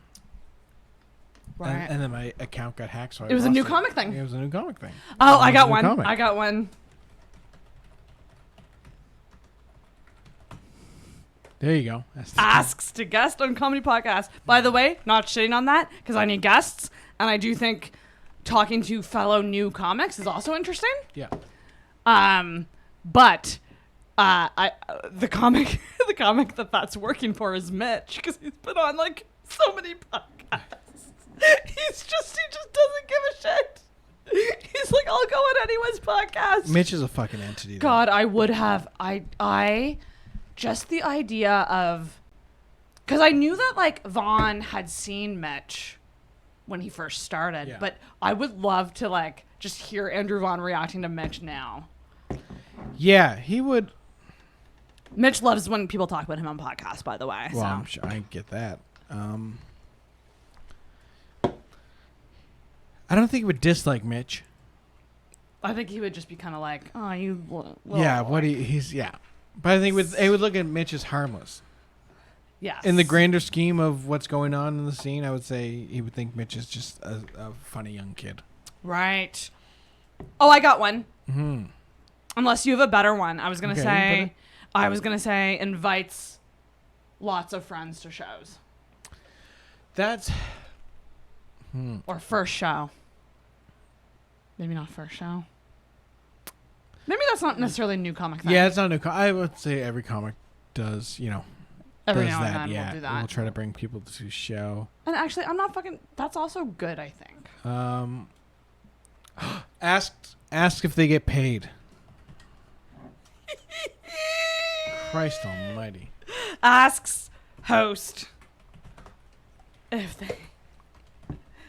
I love it. I think we did it. I think we did, yeah. Now, how can I? And we can always swap out. I don't know if I can. I don't know if I can. Oh, I know what I'll do. Okay, so this is the free spot. Yeah, I think So we it kind of want- moves down. So, Compares for set. We want this one, right? Yeah, that's the free space because every comic does that pretty much. What's the one in the middle there? I think it's right here. Yeah, I look across. So yeah. Did that work? Oh no, not quite. Compare. There you go. Hell yeah. Boom. There's the Classic. Unless, is there a better one? Historic? No, I don't like that. I like, or maybe. Wow, there's so many different fonts and. I know. I want one that looks very like. Oh, go to Notepad because that's very comedic like. Yes, There you go. I Looks love like a sentence. There you go. it. Okay, can I download this Next as a? step: 30 cards for free, 100 cards. Oh, you can actually get them made. I just want to download this image. Wow, how many cards do you need? Can I just download this? Will this save? It's kind of small. If not, I can recreate it. Yeah. I can always recreate it in Photoshop. Yeah. But that's Well, it. go to the 30 cards for free. See what that. Oh, for free? Yeah, I think the first one said 30 cards for free. So, how many cards? What's that say? Get a link to invite players. Ooh. Call your virtual bingo game. Check if people have won. I mean, I'll just do it for the PDF. Yeah. Can I? There you go, virtual link. This is so funny. Boom. Oh, that's good. That's hilarious. Print. And then I think I can save as PDF. There you go. Fuck yeah. That's so funny. We got a new comic bingo. That was a lot of fun. Okay, did you know that I end the show now with 3 questions? I did not. That are for all. I mean, you are a repeat guest, but this Yeah. is the first time you've been on in a while. Yeah. So the 3 questions I ask are something that you love about yourself, something that you don't love about yourself that you're working on, and an unpopular opinion that you have. Okay. I should have told you this beforehand. Yeah. I feel like putting people on the spot isn't great. No. Something I love about myself. Because we gotta love things about ourselves. I mean,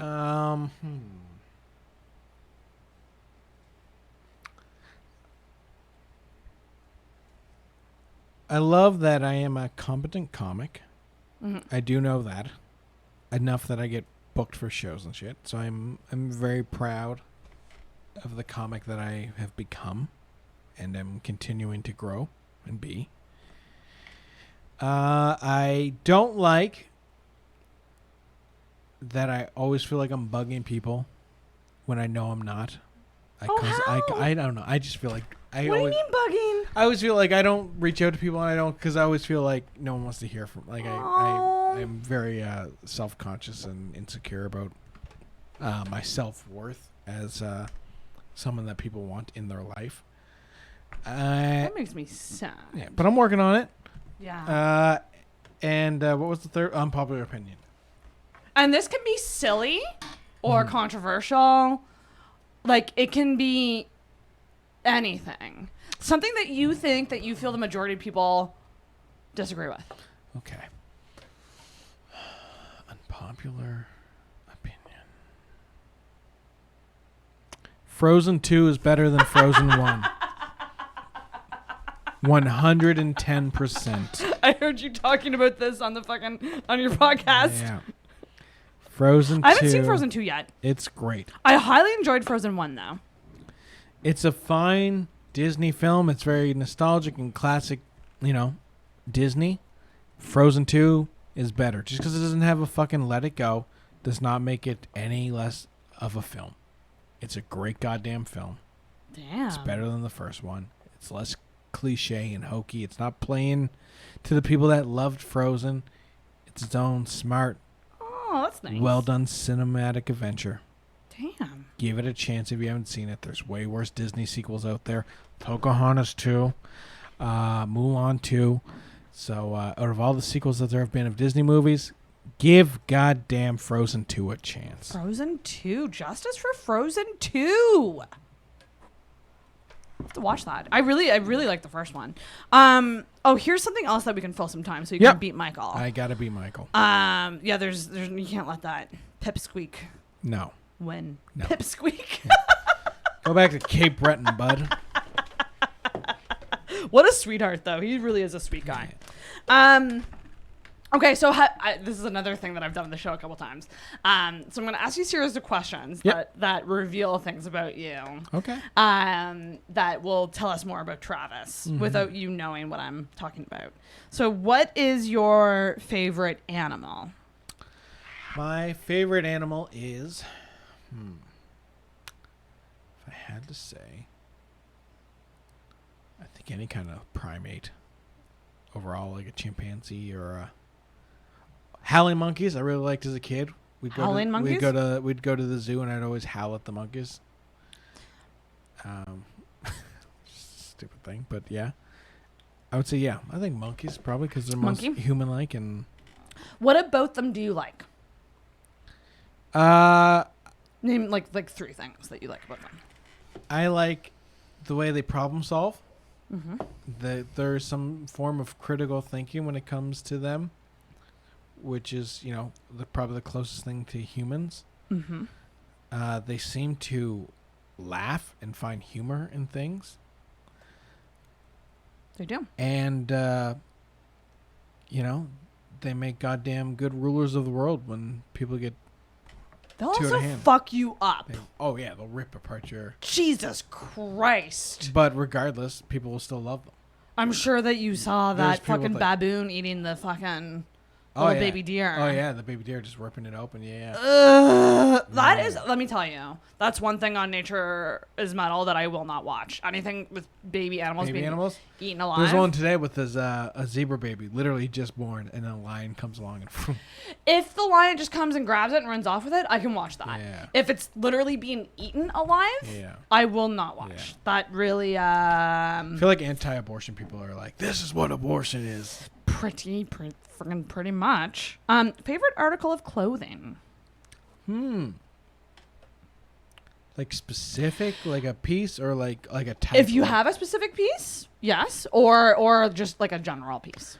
Probably out of the 2 things I have now are either my Boys in the Hood sneakers, which I wear on stage for Andrew, or I bought 3 different pairs of Michael Jordan socks because I'm a superstitious comic, and I have 3 for different things. Okay. So I have these number 45 Michael Jordan socks, which I wear when I'm working on jokes. Because when Michael wore the number 45 jersey, he didn't feel like himself. He didn't feel like 23. So when I'm working on getting back to like what I feel is like a good set, I wear my 45s. When I feel like I have a set together and like I'm me again, I wear my 23s. And then for special shows, I have Michael Jordan with a championship. It's like a lucky one. Good luck kind of thing? Yeah. That's fascinating. So that's like my little superstitious thing. Let's do... Okay, because the socks you kind of explained. But let's do the Boys in the Hood sneakers. Yes. So what about those sneakers specifically do you like about them? I like that they happened at a time where, one, I needed new shoes. And at the same time, I was looking for something I could wear, or at least have on stage that would represent Vaughan. And then, of course, in like my Facebook suggested ads, it was like limited edition Boys in the Hood sneakers, boom, boom, boom, and it was one of Vaughn's favorite movies. Would you say sentimental then? Yeah, definitely sentimental. Yeah, sentimental. They like. Trying to think what else. They remind you of somebody, so it like puts you in like a good. Yeah, it puts me in a good headspace. Good headspace. So for that, I would probably say something like maybe like. I'll just say puts in good headspace. But you mentioned like that they were limited. Yeah, they're like limited. So they're kind of rare. Yeah, I would say rare. Yeah. Rare and like kind of statusy. Yeah. A little bit. A little bit. Make you feel special. Yeah, let's do special. Yeah. Okay, cool. What is your favorite body of water? And this can be be specific, or it can be just general, like ocean, lake, pond, river. I would say the ocean. I would say of course the Atlantic Ocean because it's the one more close. Yeah, definitely. Atlantic Ocean. What about the ocean, say, versus other ones? Like, what about it? It's scary, but once I'm in it, I'm comfortable. So I would say it takes me outside my comfort zones. Okay. Yeah. Outside comfort zones. What about like exciting? Yeah, I would say exciting. Exciting. Yeah. Sweet, that's a good one. How would you feel if you were in a white room? All white, no furniture, nothing. Just white walls, no windows. I was going to say white room. It's half my comedy career.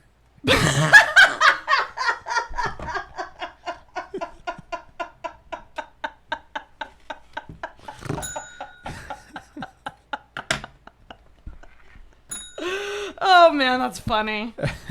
Oh gosh. So no furniture, no nothing, just a white room. Yeah, all white. Kind of bright. As long as it's not fluorescent lights, I'd probably be good. I would I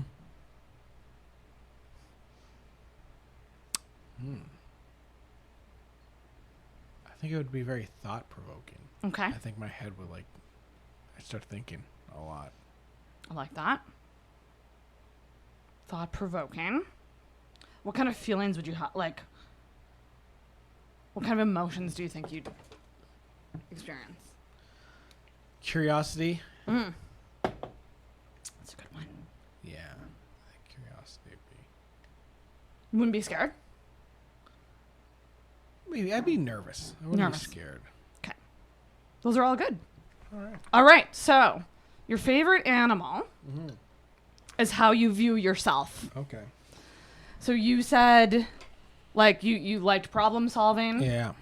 Critical thinking. Yeah. Big time. You find humor in things, and you make a good leader. Because you were talking about monkeys. Yeah. Does that resonate? I think so, yeah. I think a little bit, yeah. I think so, yeah. Overall, yeah. This one's a bit weirder. Your favorite your favorite article of clothing is how others view you. So you mentioned Vaughan a lot. Yeah. But for that, I take to be you're loyal to your friends. Like, based on what you said, because you were talking a lot about him and how, like, you like those sneakers because it's with your friends. And I think people, I take that to mean, like, people see you as a loyal friend. Because you mentioned sentimental, puts you in a good headspace, and makes you feel good, and rare. Yeah. People see you as rare. This Freudian stuff has some. This is my favorite one. And you had some good answers for this. Not a lot of people answer good answers for this next one. Favorite body of water is how you view sex. And you said scary once I'm in, but once I'm in it, I'm comfortable. And you also said it takes you out of your comfort zones, and it's exciting. Yes, yeah. White room is how you view death. And you said thought-provoking, curious, and nervous. Yeah. Which that's pretty accurate. You scared? Like I said, I'm not an atheist, but I'm also not a full believer. Yeah, so I'm right. I'm curious to. When I really think about it, it terrifies the shit out of me. Right. The thought of just nothing is, It is a little too scary. Do you think about it a lot? Like, I think about it too much. Yeah. Yeah. I think if you listen to Old Boys Club, me and Vaughn talk about it a lot. Yeah, it does. I don't ever want to not be here. I want to be annoyed with things. This is why I kind of like getting old, and I hope this is what getting old is I want to age out of things. You want to see things go through. Yeah, and I want to get to a point where I'm like, okay, I don't care about what's on TV anymore.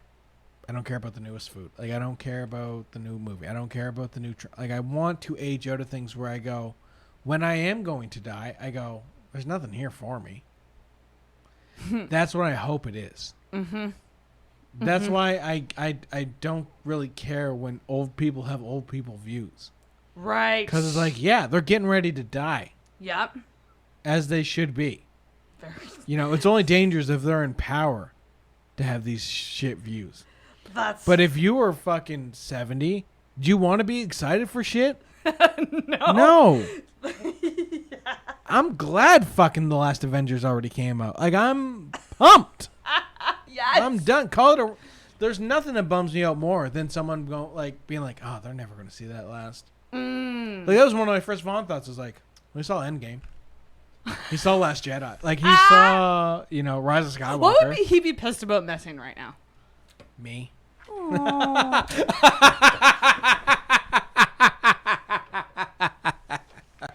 I feel like we should be like, hey, Big Cat, if you're here with us today, make a sound on the recording. We'll pause for a second. He was never good at bells.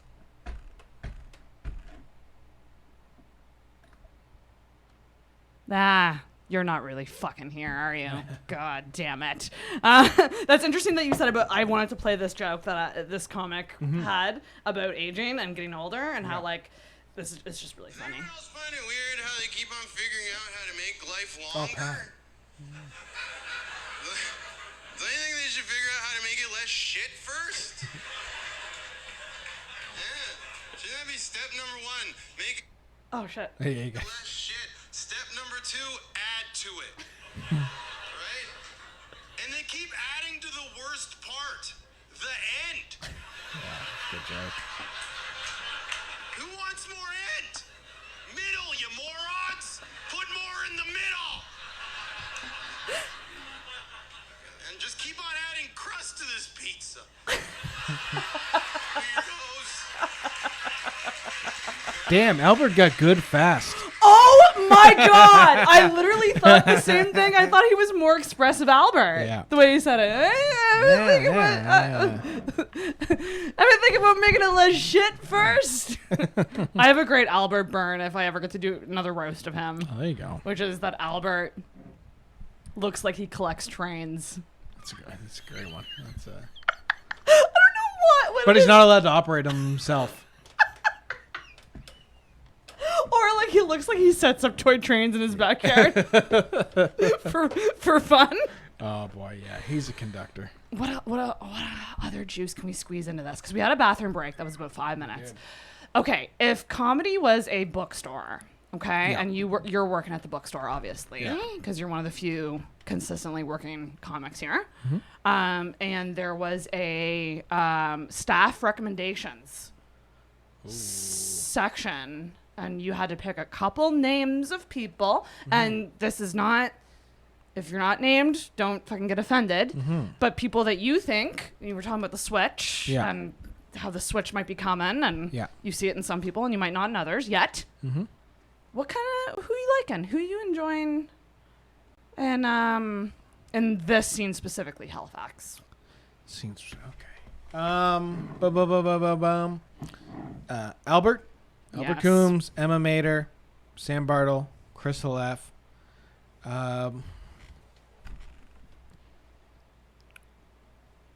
It's weird to say Kirsten Finch because I look at her as like in my I would even say my class, even though she's new here. She's the new kid in school. She's in my class, even though Matt's new here. I would say Matt's kind of like in my class. So I wouldn't say them. I'm talking more. New young. The to watch list. Yeah, the to watch list. Yeah. Barnsley's borderline in my class. Right. Brandon's got a good hustle on right now. He really does. Brandon Michael. A lot of them have really good hustle on. In the podcasts and that. So, those Sam, Chris, Emma, Albert. Yeah. It's a good bunch. Good little chunk of, comics that are really... Sam makes me fucking laugh so hard just in conversation, in group chats. Yeah. He fucking kills me. Like, there's things he said in group chats that I still laugh about. Because there was one point where someone sent a picture of a decorative jar that had a face on it. And then at one point he's like, hey, Emma, can you make like a decorative jar and have a set of keys and a couple other random items in it that you never use? It was just something about that. I'm not even doing it justice. But it was something really, really funny. And he kills me. I love all those people. But Travis, we are coming to the end. Boom. We're going to spend some time talking about all the things, because you have a lot of things that people can follow you on. You plug it all. So your main Instagram. My main Instagram, the Travis Lindsay. So it's very easy to find. You know, it's the asshole doing stand up in his photo. And you can also follow, if you're into food, I haven't posted in a while because I've been doing other things, but you can follow Travis Taste Things. That's usually me reviewing either weird snacks or those fucking masala things you get. Oh, yeah. We didn't even talk about the Twister experience. Oh, the Finger of God. Cone of Silence. Cone of Silence. What a great film. I feel so bad you had to sit outside of my car. But it was great. I liked it. Did you? I really enjoyed it. Like, it was fun. I could hear everything perfectly. And I don't know why I just assumed that, like, that you guys could kind of lean in and see. Yeah, well, I'm such a tall prick. I could not. But I mean, that worked out for me. I enjoyed watching it outside, and yeah, it was a lot of I fun. could hear the little kid watching next to me, Aww. who was less traumatized than I was the first time I saw that goddamn movie. Jesus, like when you invited me to Twister, I was like, oh yeah, great. And then like I sat on for a minute, and my girlfriend mentioned like that show always used to be on TBS, and I was like, yeah, it was on TBS. Oh God. The father. And then immediately I thought about the opening scene with do you know the girl that plays young Helen Hunt is the girl from Spy Kids? Shut the fuck up, seriously? Yeah, Alexa Vega. Oh my God. That scene though used to trauma in my head. Like it was so quick when we watched it, but as a kid, that was a 20-minute scene of him hanging on the fucking door, getting sucked out. Yeah. I always thought a tornado was going to kill my family. So you know how they go, they go underground in a little thingy. We had like something like that attached to our house. Yeah. Whenever I used to see that scene, I would picture that. And for some reason, I was always just like, oh yeah, tornadoes will come here sometime. And when they do, we'll have to get into the fucking crawl space cellar thing. And like, no one wants. Yeah, it's just scary, and it's just the idea of like he didn't want to let go, and he didn't until the very end. And the dog, when I thought the dog wasn't going to get out of the house. Yeah. Well, they really foreshadowed that a dog's going to get fucked up, but I'm sure that probably got cut. Yeah, that's... yeah, God. That would have really set people off. For those who don't know what we're talking about, we saw Twister at a drive-in theater just a couple days ago. It was a lot of fun. They did a really good job of it. I mean, other than the fucking sound thing. Yeah. Like, if they had speakers... Yeah. And if you could hear outside your car, it would have been perfect. Yeah. So. It's probably really hard to do speakers though in this COVID restrictions and all that. Yeah, handing out, make sure they're properly cleaned and. That's true, but I even just mean big speakers. Oh yeah, so they could just big general speakers on the screen. That would be amazing. Like they should have the option. You should have the option to listen. Yeah. Via the radio, but even an app on your phone or something. Yeah, would be better because then you could just wear headphones. That'd be really good. But Twister was fun. I don't know how Jonas's bones didn't show up when Dorothy started to fly. Like they show the full tornado. I don't know how they didn't show him and his buddy that shouldn't have died. That's another scene that like really gets me. We got cows. The pull through the car. The face is just some Final Destination shit. Very, very Final Destination like. Yeah. Travis Taste Things. Yeah, Travis Taste Things if you're into food. The Church of Common Sense for my podcast that I do every Thursday. It's you can check it out. It's late Wednesday night, but I say Thursday morning when people want to check it out. It's been pretty good so far. You can send in your questions and confessions to Father Lindsay and the Church at gmail.com. Other than that, I got a show coming up. My first out of province show since pandemic. It'll already have happened when this airs. That's okay. Talk about it anyway. But I'm sure it was good. I probably should have headlined, but hey, that's who cares about that, right? Who was on the show? Me, Ian Black, Francois Weber, and Dan Hendricken replacing Vaughan because we were supposed to do this show in May. So we'll be doing that one. So it'll be 2/3 of the boys club. We'll be in fun, getting drunk. Francois Weber headlining. I think Ian's hosting. Oh, sweet. I'm doing something where I'm going to get paid. Do you have anything after the 4th? After the 4th This will of come out September. on the 4th. Okay. No. Oh, September 12th. I'm doing Nick Martinello's 10th anniversary show. Hell yeah. So come see Nick celebrate 10 years of comedy, and I will laugh at him because I've done 11.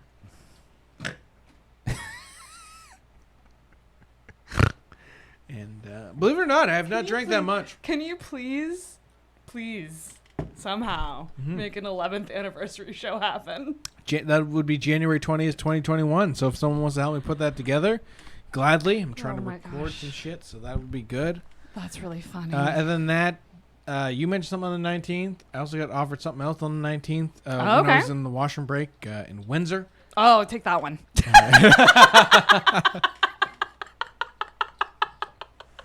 I can still phone in and judge. You could. Let me hear that was just an idea I had because I was like, I want you to be involved somehow. Yeah. But like, I want to do more monthly Intoxicated live shows and just do different fun things. Like, I was thinking I could just take what the live show was and just do it and like do a debates one, do a roast, do some roasts. I think it'd be fun to do a roast, some sort of roast show. I know it'll be tricky, but I think I can make it happen, and like that would be amazing. I think they would. Yeah, no, they'd be fun. They're just hard to do because people don't 100% know us. You know what I mean? So like you really that's the issue. You got to have comics that know to like go for like you got to do physical stuff. You have to do like very broad insults. So I was thinking for that, if I did do a roast show, and I would probably get Durham to help me because Durham loves the roasts. Yeah. I'd probably collab with Durham on that. Shout out Durham Laporte. He's also doing a shit ton of shows. There's a lot of hustlers in this city that are doing good things. But like I would probably put together some sort of package, like video package introducing the comics. Yeah. But also because I have so much podcast footage of them, I would pick people that listeners might know. Yeah, that would help. Yeah. From the podcast. And then like, I mean, I don't think I have a lot of listeners, but hopefully most people coming would be knowing them through the podcast. So that's kind of how I'm trying to get around that. But also like, I mean, just fun interactive things like live Tinder again would be fun. Like I just have ideas. Can I give you a suggestion for a logo for the roast? It's a pig with a Kango hat on it. And a Boys Club t-shirt. Oh, I love that. On a stick over a fire? Oh, yes, absolutely. On a stick, on a couple sticks if you want to hold it up, right? I don't have anyone to make fun of anymore. I'll shit on a ghost. Don't talk ill of the dead, but I mean, and maybe he's not around. We don't know. No. He hasn't given me any signs yet, so. He's very around. I don't know if he's here. Right. Yeah, no, that's very true. Yeah, no, yeah. So, yeah, and the 19th probably in Windsor for Travis. yeah, the Windsor for me probably, you know. Again, they want me to headline, so I'll listen in. Do it. And I'll roast everyone else on their shitty roast. That works. And are you doing any mics coming up? Like, I mean, I'm gonna hit pretty hard this week, so it'll already passed. But I'm sure I did good sets. I probably won New Comic Bingo a couple times over. Have you done District 5 yet? No, I did not. Every time I say District 5, I think of that Alien movie. And I know it's not the same thing. Yeah, District 9. District 9, yeah. But like every time I say it. It's the prequel. Yeah, it's the prequel. You know. But no, I've not done District 5 yet. I will probably be doing it this week unless so who knows if I did or not. Maybe people didn't take 6 spots and 4 didn't show up. Maybe I would have maybe I'll have done a spot to get ready for the Friday show that has passed where I did well. Yes, that's right. But I'm gonna be hitting the mics a lot as much as I can to work on stuff. I want to, record things and shoot out stuff because there's a lot of jokes that won't be relevant in a few months, hopefully. Yeah. So I would like to get some stuff. so I'm trying to get out a potential EP and then just have another album in the tank. So you should. I got enough material now where I'm like. Also, like, do it before this fucking second wave fucks everything up for everybody. So, it's all about finding a venue and, some recording spots and people that can help me get this shit out here. So, Stay tuned. Yeah. If I haven't burned all my bridges on this episode. The kid is doing things. Yes, the kid is doing things. Is he all right? Kind of. But, no, and he has officially beat Kennedy Boom. for the longest. That's right. I chappelled it. Now, as soon as you said it was the longest one. I'm not including Harper when she came on because I think we record for 4 hours, but I made it a 2-part episode. Okay. I don't do that anymore. Yeah. So this is you got almost. This was Rogan. Nice. That's all I want. Yeah. That's all I want is to beat Tom Kennedy. Kennedy's got a couple sets. Tom Kennedy hasn't done shit yet. So I'm here to beat Tom Kennedy and all the fucking Hoban brothers with their 8 different name changes. Nick Alexander, Martinell, whatever your fancy pants Dartmouth name is with your bargain bin clothes shed. We got clothes from the man in the high castle. No one's hearing this. Yeah. No one's okay, no one's hearing this at the end. Like I gotta bring back the hashtag thing. I think that if you made it to this end of the episode and if you comment, if you comment on the Instagram post with the hashtag that we mentioned now, I will. What will I do? I have nothing to fucking send anybody. I have no merch or anything. I will give you free entrance to the next live show. Oh, there you go. That's a $10 ticket right there. There it is. So what's our hashtag? Hashtag bridge burner. Hashtag bridge burner. Either like comment on like the Instagram post or whatever with that if you made it through this whole fucking thing, because who fucking listens to 4 hours? Yeah. But they did. They did it. Kid, this was amazing. This was epic. Thank you. I'm glad to be back. Thank you so much for coming on. Anytime. And fucking please subscribe to his podcast and follow him do. everywhere. Because, this is, you're someone to fucking watch. For sure. So you get to do the honors. I'm so good at a bell ring. No, give it an Andrew Vaughan ring. Even on my worst, I'm still better than him. Remember that.